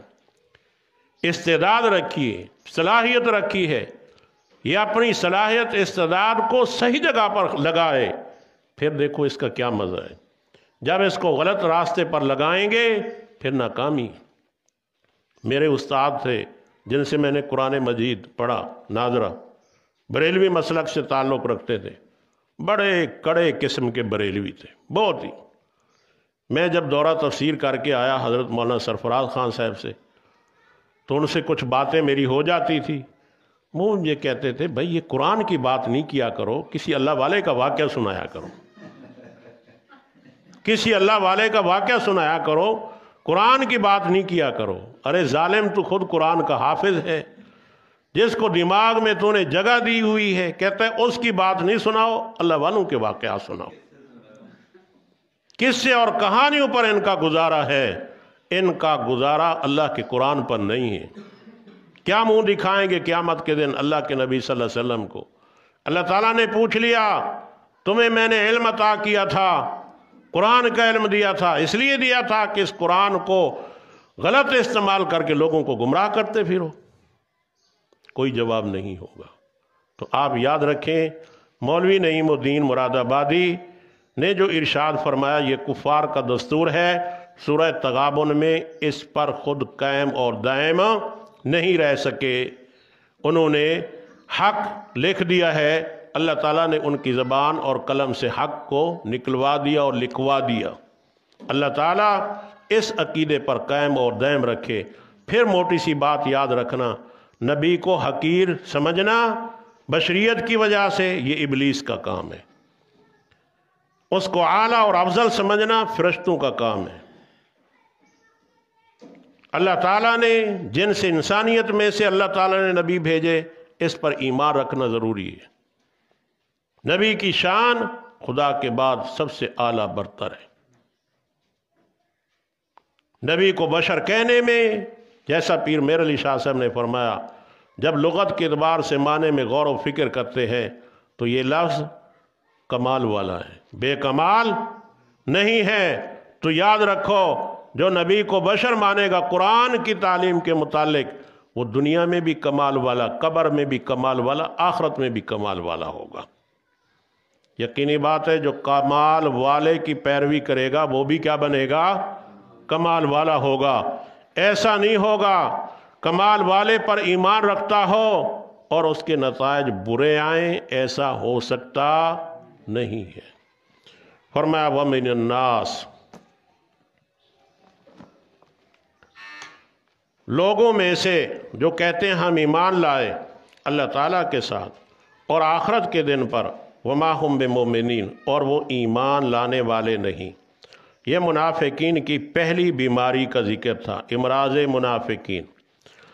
یخادعون اللہ، دوسری مرض، دھوکہ دیتے ہیں اللہ تعالیٰ کو، والذین آمنوا، اور ان لوگوں کو جو ایمان لائے، وما یخدعون الا انفسہم، نہیں وہ دھوکہ دیتے مگر اپنے آپ کو، وما یشعرون، اور وہ شعور نہیں رکھتے۔ یخادعون اللہ، اللہ تعالیٰ کو دھوکہ دیتے ہیں۔ سوال ہوتا ہے اللہ تعالیٰ کو کون دھوکہ دے سکتا ہے؟ اللہ تعالیٰ کے تو علم میں ہے سارا سب کچھ، اللہ کو کون دھوکہ دے سکتا ہے؟ تو حضرات مفسرین فرماتے ہیں یہاں یخادعون اللہ، اللہ سے پہلے مضاف محذوف ہے، یخادعون نبی اللہ، اللہ کے نبی کو دھوکہ دیتے تھے، کیونکہ اللہ کا نبی عالم الغیب نہیں تھا۔ اللہ کے نبی صلی اللہ علیہ وسلم کو منافق دھوکہ دیتے تھے، والذین آمنوا، اور ایمان والوں کو دھوکہ دیتے تھے۔ کیا دھوکہ دیتے تھے؟ ہم ایمان والے ہیں۔ اللہ تعالیٰ نے فرمایا یہ نہ نبی کو دھوکہ دیتے ہیں نہ ایمان والوں کو، بلکہ اپنے آپ کو دیتے ہیں۔ اس لیے ان کو سمجھ اور شعور نہیں ہے۔ علم کا معنی جاننا ہوتا ہے، معرفت کا معنی پہچاننا ہوتا ہے۔ شعور اللہ تعالیٰ نے جو حواس خمسہ دیے ہیں، ان حواس کے ذریعے سے جو چیز معلوم ہوتی ہے اس کو شعور کہتے ہیں۔ جو اللہ تعالیٰ نے ایک گدھے اور گھوڑے کو شعور عطا کیا ہے، گدھے کے ساتھ ریڑھی لگائی ہوئی ہو اور آگے بہت بڑا کھڈا ہو تو آپ جانتے ہیں گدھا کبھی بھی کھڈے میں جا کے نہیں گرے گا، وہ خشک راستہ لینے کی کوشش کرے گا یا وہ راستہ اختیار کرے گا جس میں گڑھا نہیں ہوگا۔ تو اللہ تعالیٰ نے فرمایا ان منافقوں کے پاس اتنا شعور بھی نہیں ہے جتنا گدھے کے پاس ہوتا ہے، گدھے سے بھی یہ بدتر ہے۔ فرمایا یخادعون اللہ، دھوکہ دیتے ہیں اللہ تعالیٰ کو، والذین آمنوا، اور ان لوگوں کو جو ایمان لائے، وما یخدعون، وہ نہیں دھوکہ دیتے مگر اپنے آپ کو، وما یشعرون، اور وہ شعور نہیں رکھتے۔ یہاں باتیں اور بھی ہیں، بس میں ان کو اختصاراً چھوڑتا ہوں۔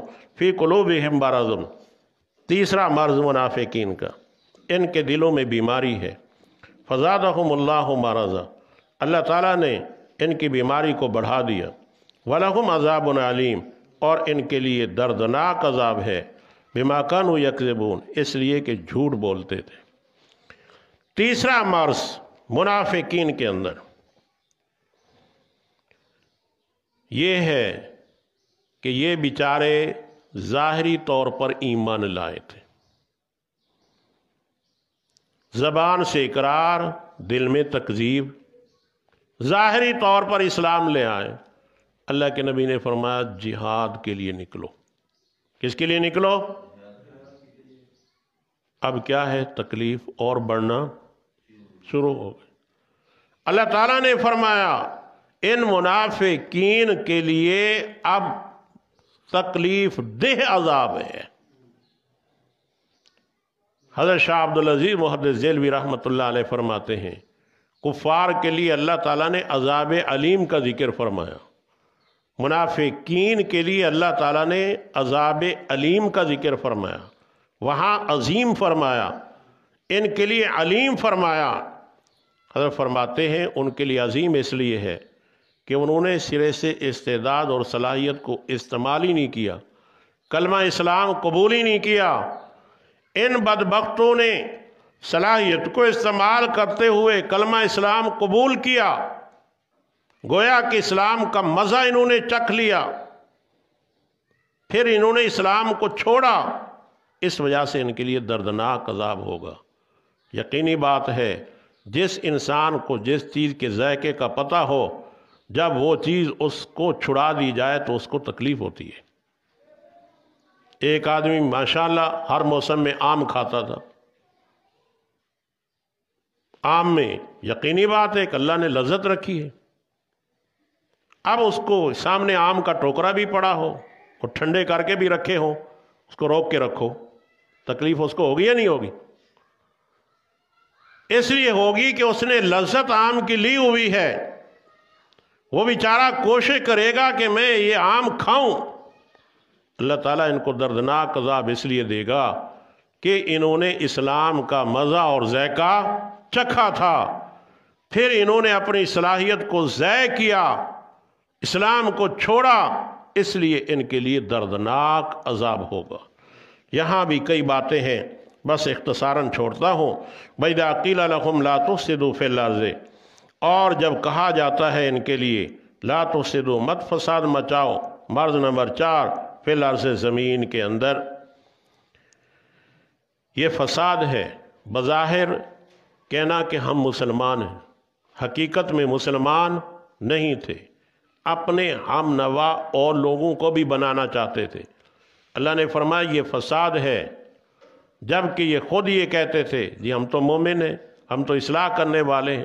اللہ تعالیٰ نے ان کی تردید فرمائی، اور جب کہا جاتا ہے ان کے لیے مت فساد کرو زمین کے اندر، انہوں نے کہا انما نحن مصلحون، منافقین کا دعوی اصلاح، بے شک ہم اصلاح کرنے والے ہیں۔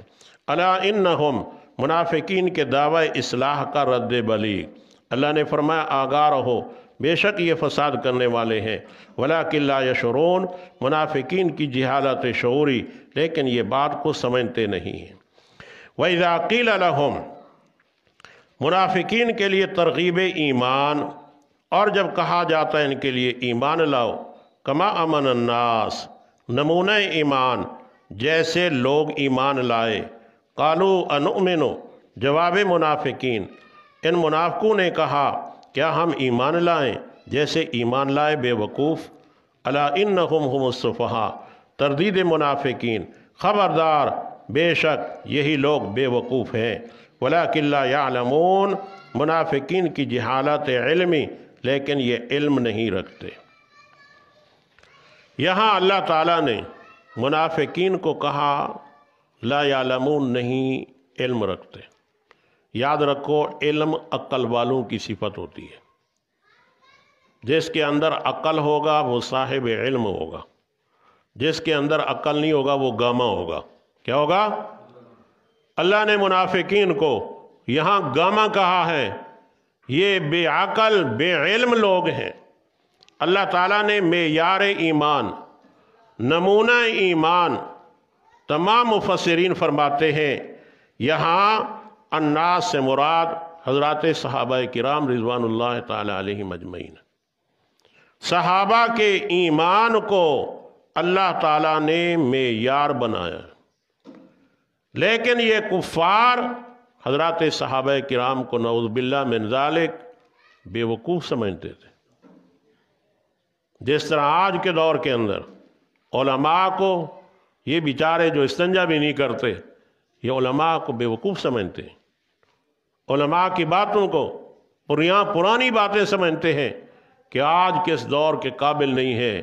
یاد رکھو جس نبی کی امت بن کے آئے ہو، جو نظام ضابطہ صحابہ کے دور میں تھا وہی ہے، وہی رہے گا، اور اسی میں کامیابی کسی اور میں نہیں ہے۔ اور آج کفار نے یہ ثابت کر دیا کہ وہ قرآن کریم کی آیات سن کر سکون حاصل کر رہے ہیں، اس عذاب کو ٹلنے کا ذریعہ سمجھ رہے ہیں، تو معلوم ہوتا ہے کامیابی اسی قرآن کے اندر ہے، کسی اور چیز کے اندر اللہ نے نہیں رکھی۔ اللہ تعالیٰ نے حضرات صحابہ کرام کو معیار بنایا کہ تم بھی ایمان لاؤ جس طرح یہ ایمان لائے۔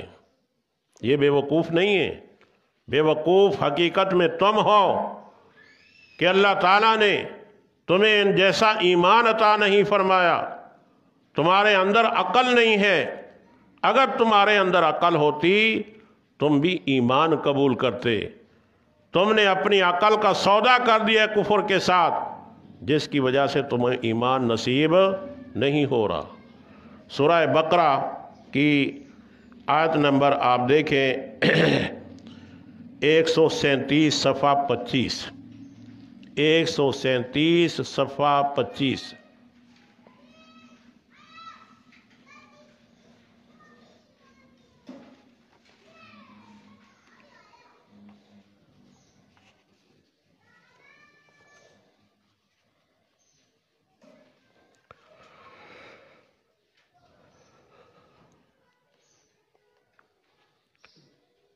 فَإِنْ آمَنُوا بِمِثْلِ مَا آمَنْتُمْ بِهِ فَقَدْ اهْتَدَوْا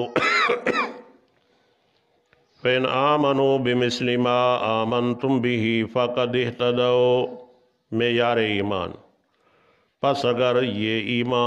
پس اگر یہ لوگ ایمان لائیں بِمِثْلِ مَا آمَنْتُمْ بِهِ، جس طرح تم ایمان لائے ہو اس کے ساتھ، فَقَدْ اهْتَدَوْا، پس یہ لوگ ہدایت یافتہ ہو جائیں گے۔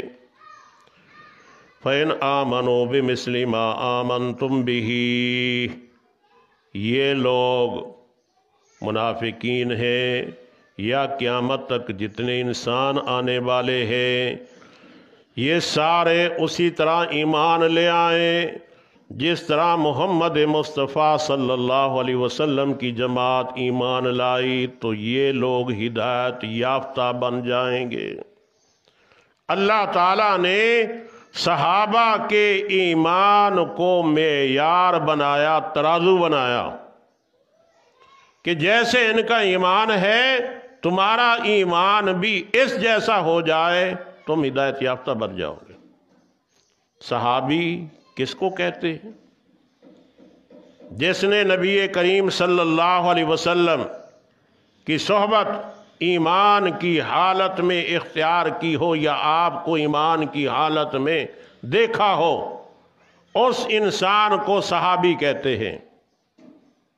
جناب رسول اللہ صلی اللہ علیہ وسلم کو ایمان کی حالت میں دیکھا ہو، حالت ایمان میں جناب رسول اللہ صلی اللہ علیہ وسلم کی صحبت اختیار کی، اس کو صحابی کہتے ہیں۔ ابو جہل ابو لہب کو صحابی نہیں کہتے۔ نبی کریم صلی اللہ علیہ وسلم کو اس نے دیکھا ہے، انہوں نے دیکھا ہے لیکن ایمان کی حالت میں نہیں دیکھا۔ ام مکتوم کو صحابی کہتے ہیں، نابینا تھا لیکن پیغمبر علیہ السلام کی صحبت کو اختیار کیا۔ بلال کو صحابی کہتے ہیں، حالت ایمان میں پیغمبر کے چہرے کا دیدار کیا، اس کو صحابی کہیں گے۔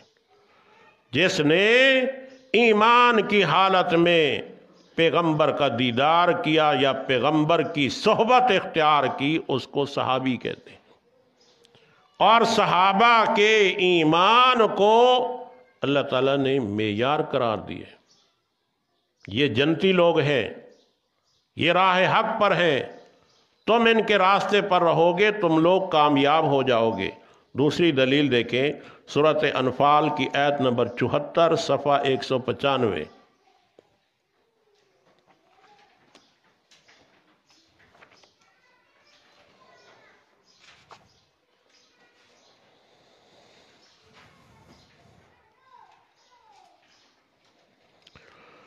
والذین آمنوا وہاجروا وجاہدوا فی سبیل اللہ والذین آووا ونصروا اولئک هم المؤمنون حقا لهم مغفرۃ ورزق کریم۔ والذین آمنوا، اور وہ لوگ جو ایمان لائے، وہاجروا اور ہجرت کی، وجاہدوا فی سبیل اللہ اور اللہ کے راستے میں جہاد کیا۔ یہ پہلی قسم ہو گئی مہاجرین کی، جو ایمان لائے اور ہجرت کی اور اللہ کے راستے میں جہاد کیا۔ دوسری قسم انصار کے لیے بشارت، والذین آووا ونصروا، وہ لوگ جنہوں نے ٹھکانہ دیا اور نبی علیہ السلام کی جماعت کی مدد کی، اولئک هم المؤمنون حقا، یہ مومن سچے پکے ہیں، سچے پکے یہ مومن ہیں۔ مہاجر اور انصار، ابو بکر مہاجر، عمر مہاجر، عثمان مہاجر، علی المرتضیٰ مہاجر۔ کس کس مہاجر کو نکالو گے کہ یہ جنتی نہیں ہے؟ اللہ نے فرمایا لہم مغفرہ، ان کے لیے اللہ کی طرف سے بخشش کا اعلان ہے، ورزق کریم، جنت کی روزی، عزت کی روزی ہے، اللہ پاک جنت کی روزی عطا فرمائیں گے، جنت کی روزی عطا فرمائیں گے۔ تیسری دلیل کہ حضرات صحابہ کرام میں یار حق ہے، صحابہ ہر قسم کی تنقید سے بالا تر ہیں، جنتی ہیں۔ سورہ توبہ کی آیت نمبر 100 دیکھیں، صفحہ 212۔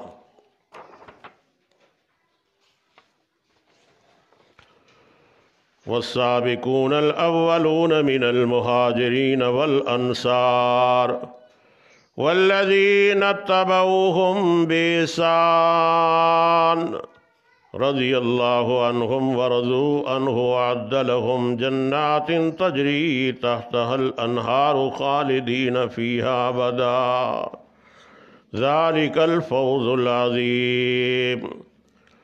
والسابقون الاولون من المہاجرین،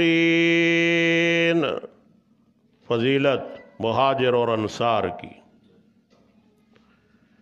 ارے ان کی فضیلت کی وجہ سے جو ان کی تابعداری کریں گے، جو ان کے لیے اعلان، تابعداری کرنے والوں کے لیے بھی وہی اعلان۔ 212 صفحہ مولانا، اوپر والی پہلی آیت ہے۔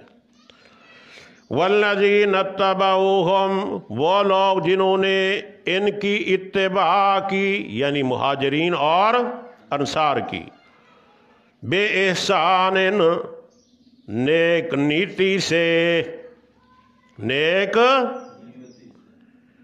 رضی اللہ عنہم، اللہ ان سے راضی ہے، اللہ ورضوا عنہ، اور وہ بھی اللہ سے راضی ہے۔ ہم الحمدللہ اللہ سے راضی ہیں۔ ہم ابو بکر کے تابعدار، عمر عثمان علی کے تابعدار، انصار کے تابعدار، ہم ان کو ایمان والا کہتے ہیں، پیغمبر کے سچے جانثار کہتے ہیں، نیکی کے ساتھ ہم ان کی اتباع کرتے ہیں۔ تو اللہ فرماتے اچھا نیکی کے ساتھ، تو پھر میرا اعلان بھی سن لو۔ رضی اللہ عنہم، عنہم جمع کی ضمیر ہے، ہم جمع کی ضمیر ہے۔ یہ نہیں ہے جی مولوی صاحب میں آپ سے راضی نہیں ہوں، جی فلانے مولوی صاحب سے راضی نہیں ہوں۔ جو بھی نیکی کے ساتھ ان کی اتباع کرے گا میں ان سب سے راضی ہوں، اور ہم اللہ سے بھی راضی ہیں کہ ہمیں ابو بکر کا چاہنے والا بنا دیا، عمر کا چاہنے والا بنا دیا، عثمان کا چاہنے والا بنا دیا، علی، حسن، حسین، امیر معاویہ کے چاہنے والا ہمیں بنا دیا۔ ہم اللہ سے اس بات پر راضی ہیں۔ یا اللہ ہم راضی، تو بھی راضی، پھر ملے گا کیا؟ فرمایا وَعَدَّ لَهُمْ جَنَّاتٍ تَجْرِي تَحْتَهَا الْأَنْهَارُ خَالِدِينَ فِيهَا۔ اللہ فرماتے ہیں تمہارے لیے میں نے جنت تیار کر رکھی جس میں نہریں بہتی ہوں گی۔ ارے یہاں تو 100 روپے سے بھی مہنگا دودھ ملتا ہے، لیں یا نہ لیں۔ فرمایا دودھ کی نہریں ہوں گی، مولوی صاحب جتنا لینے چاہو، جتنے ڈرم بھرنا چاہو، ڈرم بھرنے کی ضرورت ہی نہیں پڑے گی کہ ہر وقت سامنے بہتی ہوگی۔ جب تقاضا ہو اسی وقت تقاضا پورا کرو۔ شہد کی نہر بہتی ہوگی، لبناً خالصاً، خالص دودھ کی۔ یہاں تو خدا جانے کتنا پانی ملاتے ہیں، بیچنے والا بھی، بھینسوں والا بھی کہتا ہے 110 روپے دیا ہے، یہ بھی 110 روپے کا دیتا ہے۔ کوئی اس کے پاس کرامت ہے کہ اس کو نفع حاصل ہو رہا ہے کہ دن رات بھی بیٹھا ہوا ہے ماشاءاللہ، اور اس کو ٹھنڈا کرنے کے لیے مشین بھی لگائی ہوئی ہے، پھر تو معلوم ہوتا ہے سب سے بڑا یہ دودھ والا ولی اللہ ہے کہ اس کا دودھ بڑھتا رہتا ہے۔ وہاں سے بھی 110 روپے کلو اور یہاں بھی دیتا 100۔ ولی اللہ آج سے مان لو ان دودھ بیچنے والوں کو۔ وہ نبی کی برکت تھی، 10 بندوں کا کھانا 300 سے زائد افراد کھائیں۔ وہ جابر کی چھوٹی سی بکری کا بچہ تھا، 300 سے زیادہ صحابہ نے کھایا، اور ماشاءاللہ اس دودھ والے کا دودھ ختم ہی نہیں ہوتا، جی ختم ہی نہیں ہوتا۔ کہتا ہے پانی ہو ملا دو تو اس کا نام دودھ ہی رہتا ہے۔ اور دلیل کیا دیتا ہے؟ زمزم میں جتنا پانی ملاؤ اس کا نام زمزم ہی رکھا جائے گا، نام زمزم ہی رکھا جائے گا۔ اسی طرح اس دودھ میں برف ملاؤ، کچھ ملاؤ، نام اس کا دودھ ہی رہے گا۔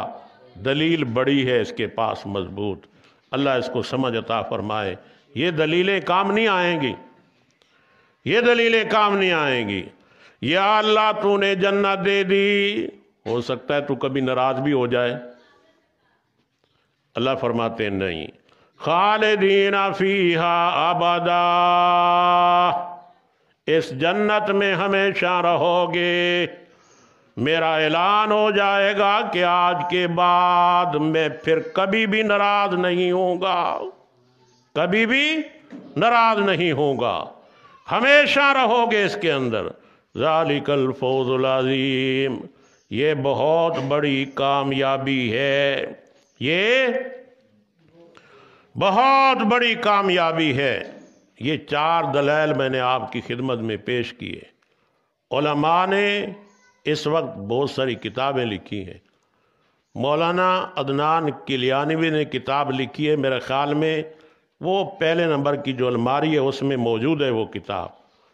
1000 آیات کو جمع کیا ہے، جس میں صحابہ کے فضائل اور صحابہ کا جنتی ہونا، صحابہ کا معیار حق ہونے کو انہوں نے بیان کیا ہے۔ حضرت علامہ خالد محمود PhD لندن والوں نے 30 آیات پر مشتمل کتاب لکھی ہے۔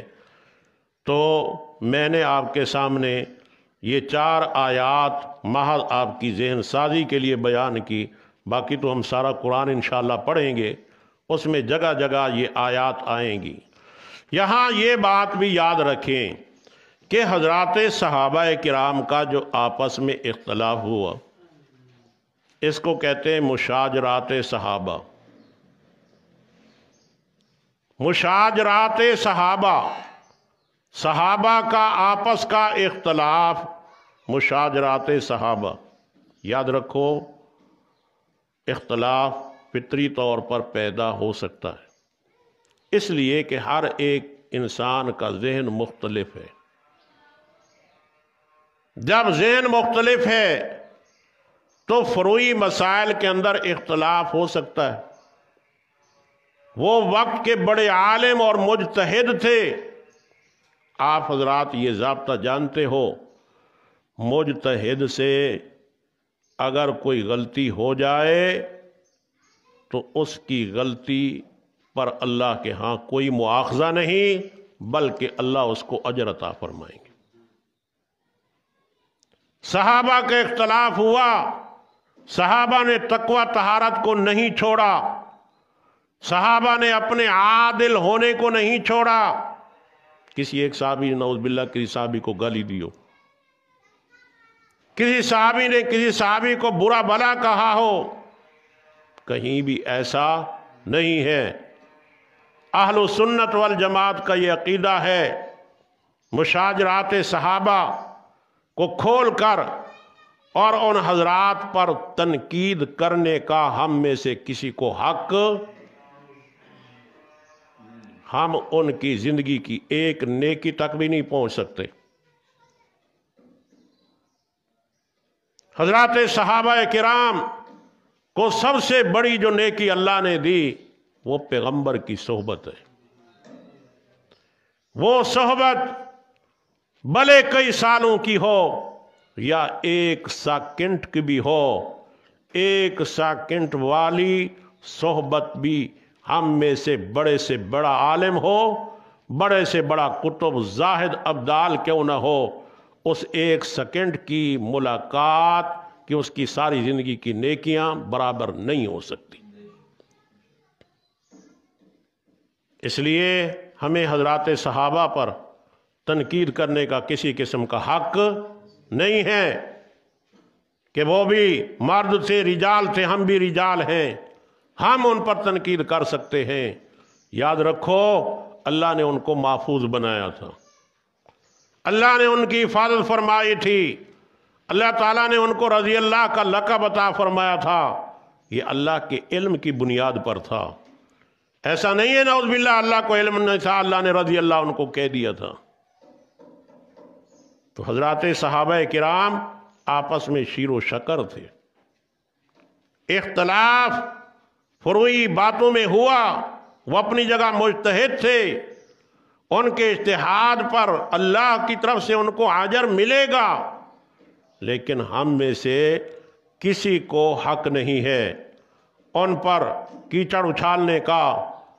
اگر پیغمبر کی جماعت پیغمبر کے شاگردوں کو مجروح کریں گے تو پھر سارا دین ہمارے پاس سے ختم ہو جائے گا۔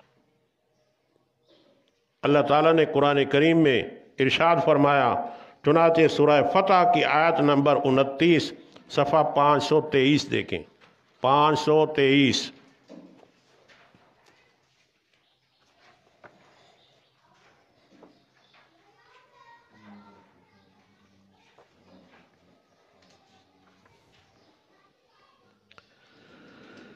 محمد الرسول اللہ والذین معہ اشداء علی الکفار رحماء بینہم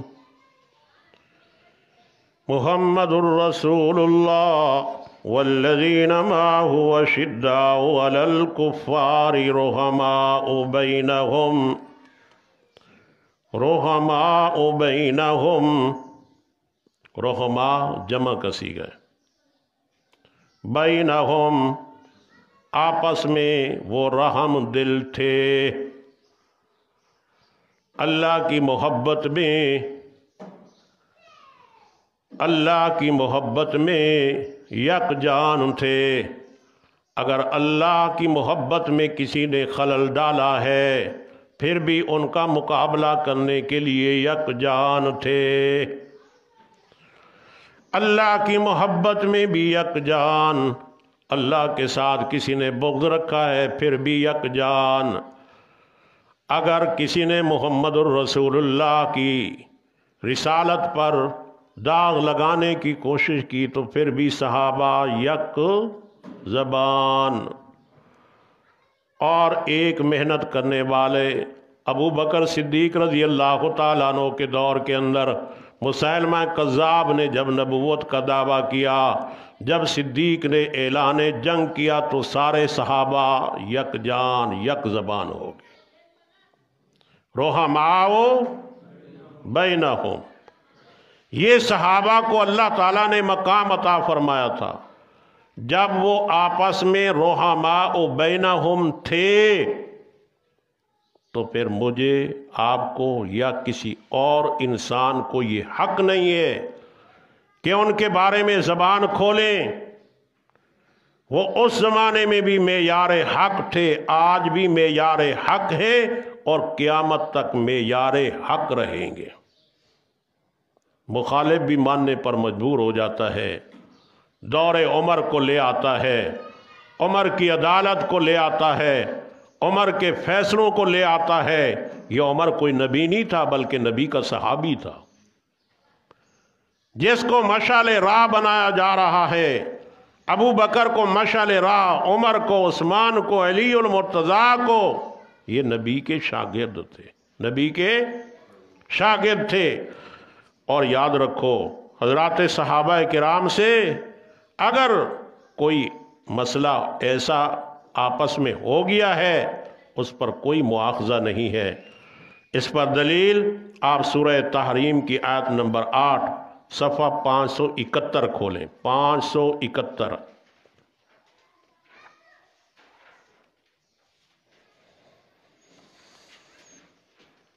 یا ایہا الذین آمنوا توبوا الی اللہ توبۃ نصوحا عسى ربكم أن يكفر عنكم سيئاتكم ويدخلكم جنات تجری من تحتها الانہار۔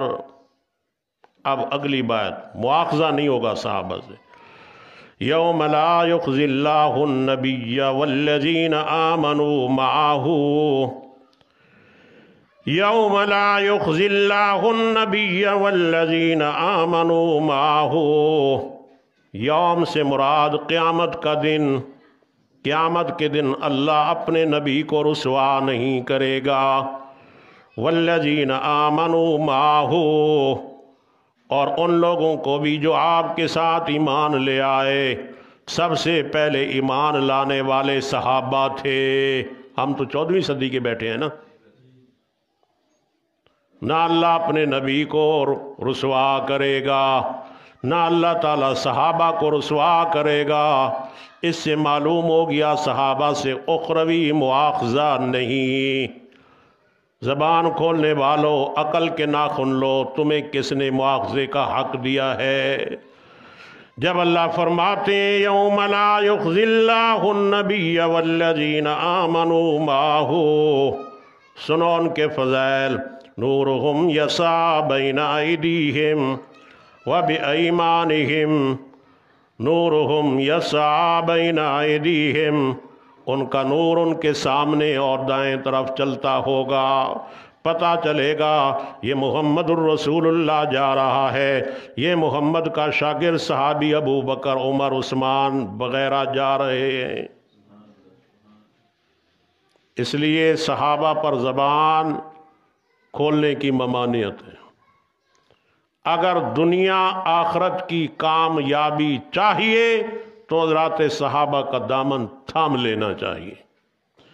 جس نے آخرت کو تباہ و برباد کرنا ہے وہ صحابہ کا دامن چھوڑ دے، ناکامی ہے۔ کامیابی اسی میں ہے کہ اگر کوئی بات آپ کی عقل میں نہ آئے تو آپ مانے وہ عادل تھے، وہ متقی تھے، وہ معیار حق تھے، اللہ نے ان کے ایمان کو معیار بنایا۔ فَإِنْ آمَنُوا بِمِثْلِ مَا آمَنْتُمْ بِهِ فَقَدْ اهْتَدَوْا، دنیا والوں تم ان جیسا ایمان لے آؤ تم ہدایت پا جاؤ گے۔ تو دنیا کے اندر جو انسان بھی رہتا ہے اس کے لیے لازم ہے وہ صحابہ جیسا ایمان لے آئے۔ صحابہ کے ایمان میں کوئی تفریق نہیں ہے، فضیلت میں تفریق ہے، ایمان میں کوئی تفریق نہیں ہے۔ اللہ نے فرمایا ان جیسا ایمان لے آؤ۔ فضیلت میں تو انبیاء کی تفریق بھی ہے، لیکن انبیاء کے ایمان میں کوئی تفریق نہیں ہے۔ جس طرح انبیاء کے ایمان میں تفریق نہیں ہے، فضیلت میں تفریق ہے، اس طرح صحابہ کے ایمان میں بھی کوئی تفریق نہیں ہے، فضیلت میں تفریق ہے، اس کی کوئی ممانعت نہیں ہے۔ لیکن جس کو پیغمبر علیہ السلام نے جو مقام دیا ہے اس مقام کو سامنے رکھیں گے تو بات سمجھ آئے گی۔ اگر کسی کو کوئی فضیلت ملی ہے جزئی طور پر تو اس فضیلت کو جزئی فضیلت کا مقام دیا جائے، اس کا یہ مطلب نہیں ہے کہ اس فضیلت کو دوسرے صحابہ پر بھی اعلیٰ کہا جائے۔ ایک مولانا ارشاد فرماتے ہیں، کہتے ہیں نبی کو اللہ نے مولا علی کہا ہے، تو لہٰذا ہمیں بھی کہنا چاہیے مولا۔ تو اس مولوی صاحب کے ذہن میں یہ بات بھی ہونی چاہیے کہ جہاں نبی نے علی کو مولا کہا ہے وہاں نبی نے اپنے آپ کو بھی مولا کہا ہے۔ من کنت مولا ہو فعلی مولا، تو مولا محمد کہنا چاہیے۔ جب مولا محمد نہیں کہتے تو مولا علی پھر کیوں کہتے ہو؟ جی سمجھ سے کام لینا چاہیے، بے سمجھی کے اندر نہیں آنا چاہیے، اور کسی کی باتوں سے مرعوب نہیں ہونا چاہیے۔ الحمدللہ یہ 1400 سال سے اہل حق کا طبقہ آ رہا ہے۔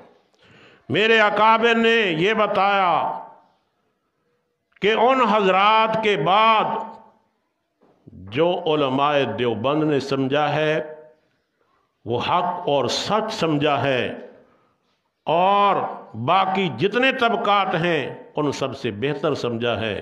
اس لیے ہم وہ تشریحات کریں گے جو ہمارے اکابر نے فرمائی۔ ہمیں اپنے اکابر کی باتوں پر یقین ہے، الحمدللہ ثم الحمدللہ، ہم کسی باطل سے مرغوب ہونے والے نہیں ہیں۔ تو اللہ تعالیٰ نے معیار ایمان کا ذکر فرمایا۔ وَإِذَا قِيلَ لَهُمْ، اور جب کہا جاتا ہے ان کے لیے ایمان لاؤ، کما آمن الناس، جیسے لوگ یعنی صحابہ ایمان لے آئے، قالوا انؤمن، ان منافقین نے جواب میں کہا کیا ہم ایمان لائیں جیسے بے وقوف لوگ ایمان لائے ہیں۔ الا، تردید منافقین، خبردار بے شک یہی بے وقوف لوگ ہیں، ولکن لا یعلمون، لیکن یہ علم نہیں رکھتے۔ میں نے کہا علم کس کی صفت ہوتی ہے؟ عقل کی صفت ہوتی ہے، ان کے اندر عقل ہی نہیں ہے۔ وَإِذَا لَقُوا الَّذِينَ آمَنُوا، مرض نمبر 5، سلوک المنافقین بالمؤمنین۔ وَإِذَا لَقُوا الَّذِينَ آمَنُوا، اور جب ملاقات کرتے ہیں ان لوگوں سے جو ایمان لائے، انہوں نے کہا ہم ایمان لائے، اور جب جا ملتے ہیں اپنے شیطانوں کی طرف، قالو ان منافقوں نے کہا بے شک ہم تمہارے ساتھ ہیں، انما نحن مستہزئون بے شک ہم ان سے استہزاء مذاق کرنے والے ہیں۔ اللہ یستہزئ بہم، جواب استہزاء، اللہ تعالی مذاق کرتا ہے ان کے ساتھ اور ان کو ڈھیلا راستہ دیتا ہے، ان کی سرکشی میں یا مغون وہ سرگردان پھرتے ہیں۔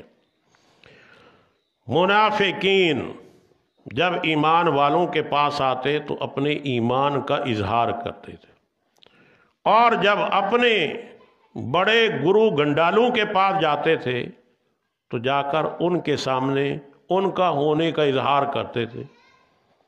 جب وہ کہتے کہ بھائی تم ان کے پاس جاتے ہو، ان کی قوت تم بڑھاتے ہو، تو کہتے تھے ہم ان سے مذاق کرتے ہیں، ہم ان سے مذاق کرتے ہیں۔ تو اللہ تعالیٰ نے فرمایا وہ مذاق کرتے ہیں تو ہم بھی ان سے مذاق کرتے ہیں۔ اس کو کہتے ہیں مشاکلت، مشاکلت، وہی جواب دینا جو انہوں نے شکل اختیار کی ہے اسی شکل میں جواب دینا۔ بعض رات فرماتے ہیں یہ حقیقت پر محمول ہے۔ سوال ہوتا ہے کہ اللہ تعالیٰ کی ذات تو ہنسی مذاق سے پاک ہے، یہ کیسے اللہ نے فرمایا ہم بھی ان کے ساتھ مذاق کرتے ہیں؟ تو حضرات مفسرین نے ایک جواب دیا یہ مشاکلت اختیار کی گئی۔ دوسرا جواب یہ ہے یہ حقیقت پر محمول ہے۔ حدیث پاک میں آتا ہے جب جنت والوں کے لیے جنت کا فیصلہ کر دیا جائے گا، جہنم والوں کے لیے جہنم کا فیصلہ کر دیا جائے گا، جنتی جنت میں پہنچ چکے ہوں گے، جہنمی جہنم میں پہنچ چکے ہوں گے، عذابات میں مبتلا ہوں گے، اللہ تعالیٰ فرشتوں سے کہیں گے جنت کا دروازہ کھولو۔ دروازہ کھلے گا، دوڑتے ہوئے آئیں گے، اللہ نے ہمارے لیے جنت کا دروازہ کھول دیا ہے۔ جیسے قریب پہنچیں گے اللہ فرمائیں گے دروازہ بند کر دو۔ رسوائی ہوگی تو یہ حقیقت پر معمول ہے، اللہ تعالیٰ ان کے ساتھ مذاق کرے گا، یہ ان کو ذلیل اور رسوا کرنے کے لیے۔ تو اللہ تعالیٰ نے فرمایا، اللہ تعالیٰ نے دنیا کے اندر ان کو ڈھیل دے دی، جو کرنا چاہتے ہو کرو، اپنے اختیارات استعمال کرو، کوئی ممانعت نہیں ہے تمہیں، لیکن یاد رکھو آنا میرے پاس ہی ہے۔ جس طرح کوئی بچہ سبق یاد نہ کرتا اور حرکت بھی کر رہا ہو، قاری صاحب بولیں گے بیٹا پڑھو پڑھو پڑھو، جب تنگ آئے گا قاری صاحب کہے گا اچھا جب تم میرے پاس آئے گا نا تیری اچھے طریقے سے خبر لوں گا، یہی ہوگا نا آخر میں، تیری اچھے طریقے سے میں خبر لوں گا۔ اللہ فرماتے ہیں یا مہون ارے وَيَمُدُّهُمْ فِي طُغْيَانِهِمْ، تمہیں ڈھیلا راستہ میں نے دے دیا، جو کرتے ہو کرو، آنا میرے پاس ہی ہے، کہیں اور تم جا نہیں سکتے۔ نتائج نفاق، اولئک الذین اشتروا الضلالۃ بالہدی، یہ لوگ ہیں جنہوں نے خریدا ہے گمراہی کو ہدایت کے بدلے۔ فما ربحت تجارتہم، پس نہ نفع دیا ان کو ان کی تجارت نے، وما کانوا مہتدین، اور نہ ہدایت پانے والے ہیں۔ اللہ تعالیٰ نے ہدایت کی استعداد رکھی تھی، انہوں نے اس ہدایت کی صلاحیت استعداد کو ضائع کر کے گمراہی والی استعداد کو اختیار کر لیا۔ تو اللہ تعالیٰ نے فرمایا یہ جو انہوں نے سوداگری کی ہے، ان کی یہ سوداگری ان کو نفع نہیں دے گی۔ فرمایا مثلہم کمثل الذی، منافقین کی دو قسمیں، میں نے جیسے عرض کیا دونوں قسمیں خالصتاً کفر ہیں۔ نمبر ایک زبان سے اقرار، دل سے تکذیب۔ نمبر دو زبان سے اقرار، دل میں متردد ہے، شک کے اندر مبتلا ہے۔ تو اللہ تعالیٰ نے یہاں سے منافقین کی دو قسموں کو بیان کیا ہے۔ پہلے نمبر پر اللہ تعالیٰ نے پختہ منافقین کا ذکر کیا ہے۔ مثلہم، ان کی مثال کمثل الذی، اس شخص کی طرح ہے، جس نے آگ کو روشن کیا، فلما اضاءت ما حولہ، جب آگ نے اپنا ارد گرد روشن کر دیا، ذہب اللہ بنورہم، اللہ تعالیٰ نے لے لیا اس کے اس نور کو، وترکہم، اور چھوڑ دیا ان کو اندھیروں میں، لا یبصرون، نہیں دیکھتے، بہرے ہیں، گونگے ہیں، اندھے ہیں، پس وہ نہیں لوٹیں گے۔ آیت کا مطلب ذہن میں رکھیں۔ منافقین نے اسلام کے غلبے کو دیکھتے ہوئے اسلام کو قبول کیا۔ کیا فائدہ ہوگا؟ فائدہ یہ ہوگا مال محفوظ ہو جائے گا، جان محفوظ ہو جائے گی، لیکن پھر بدبختی کی وجہ سے اسلام کو چھوڑ دیا۔ جب مریں گے، موت کے منہ میں آئیں گے، پھر افسوس کا اظہار کریں گے۔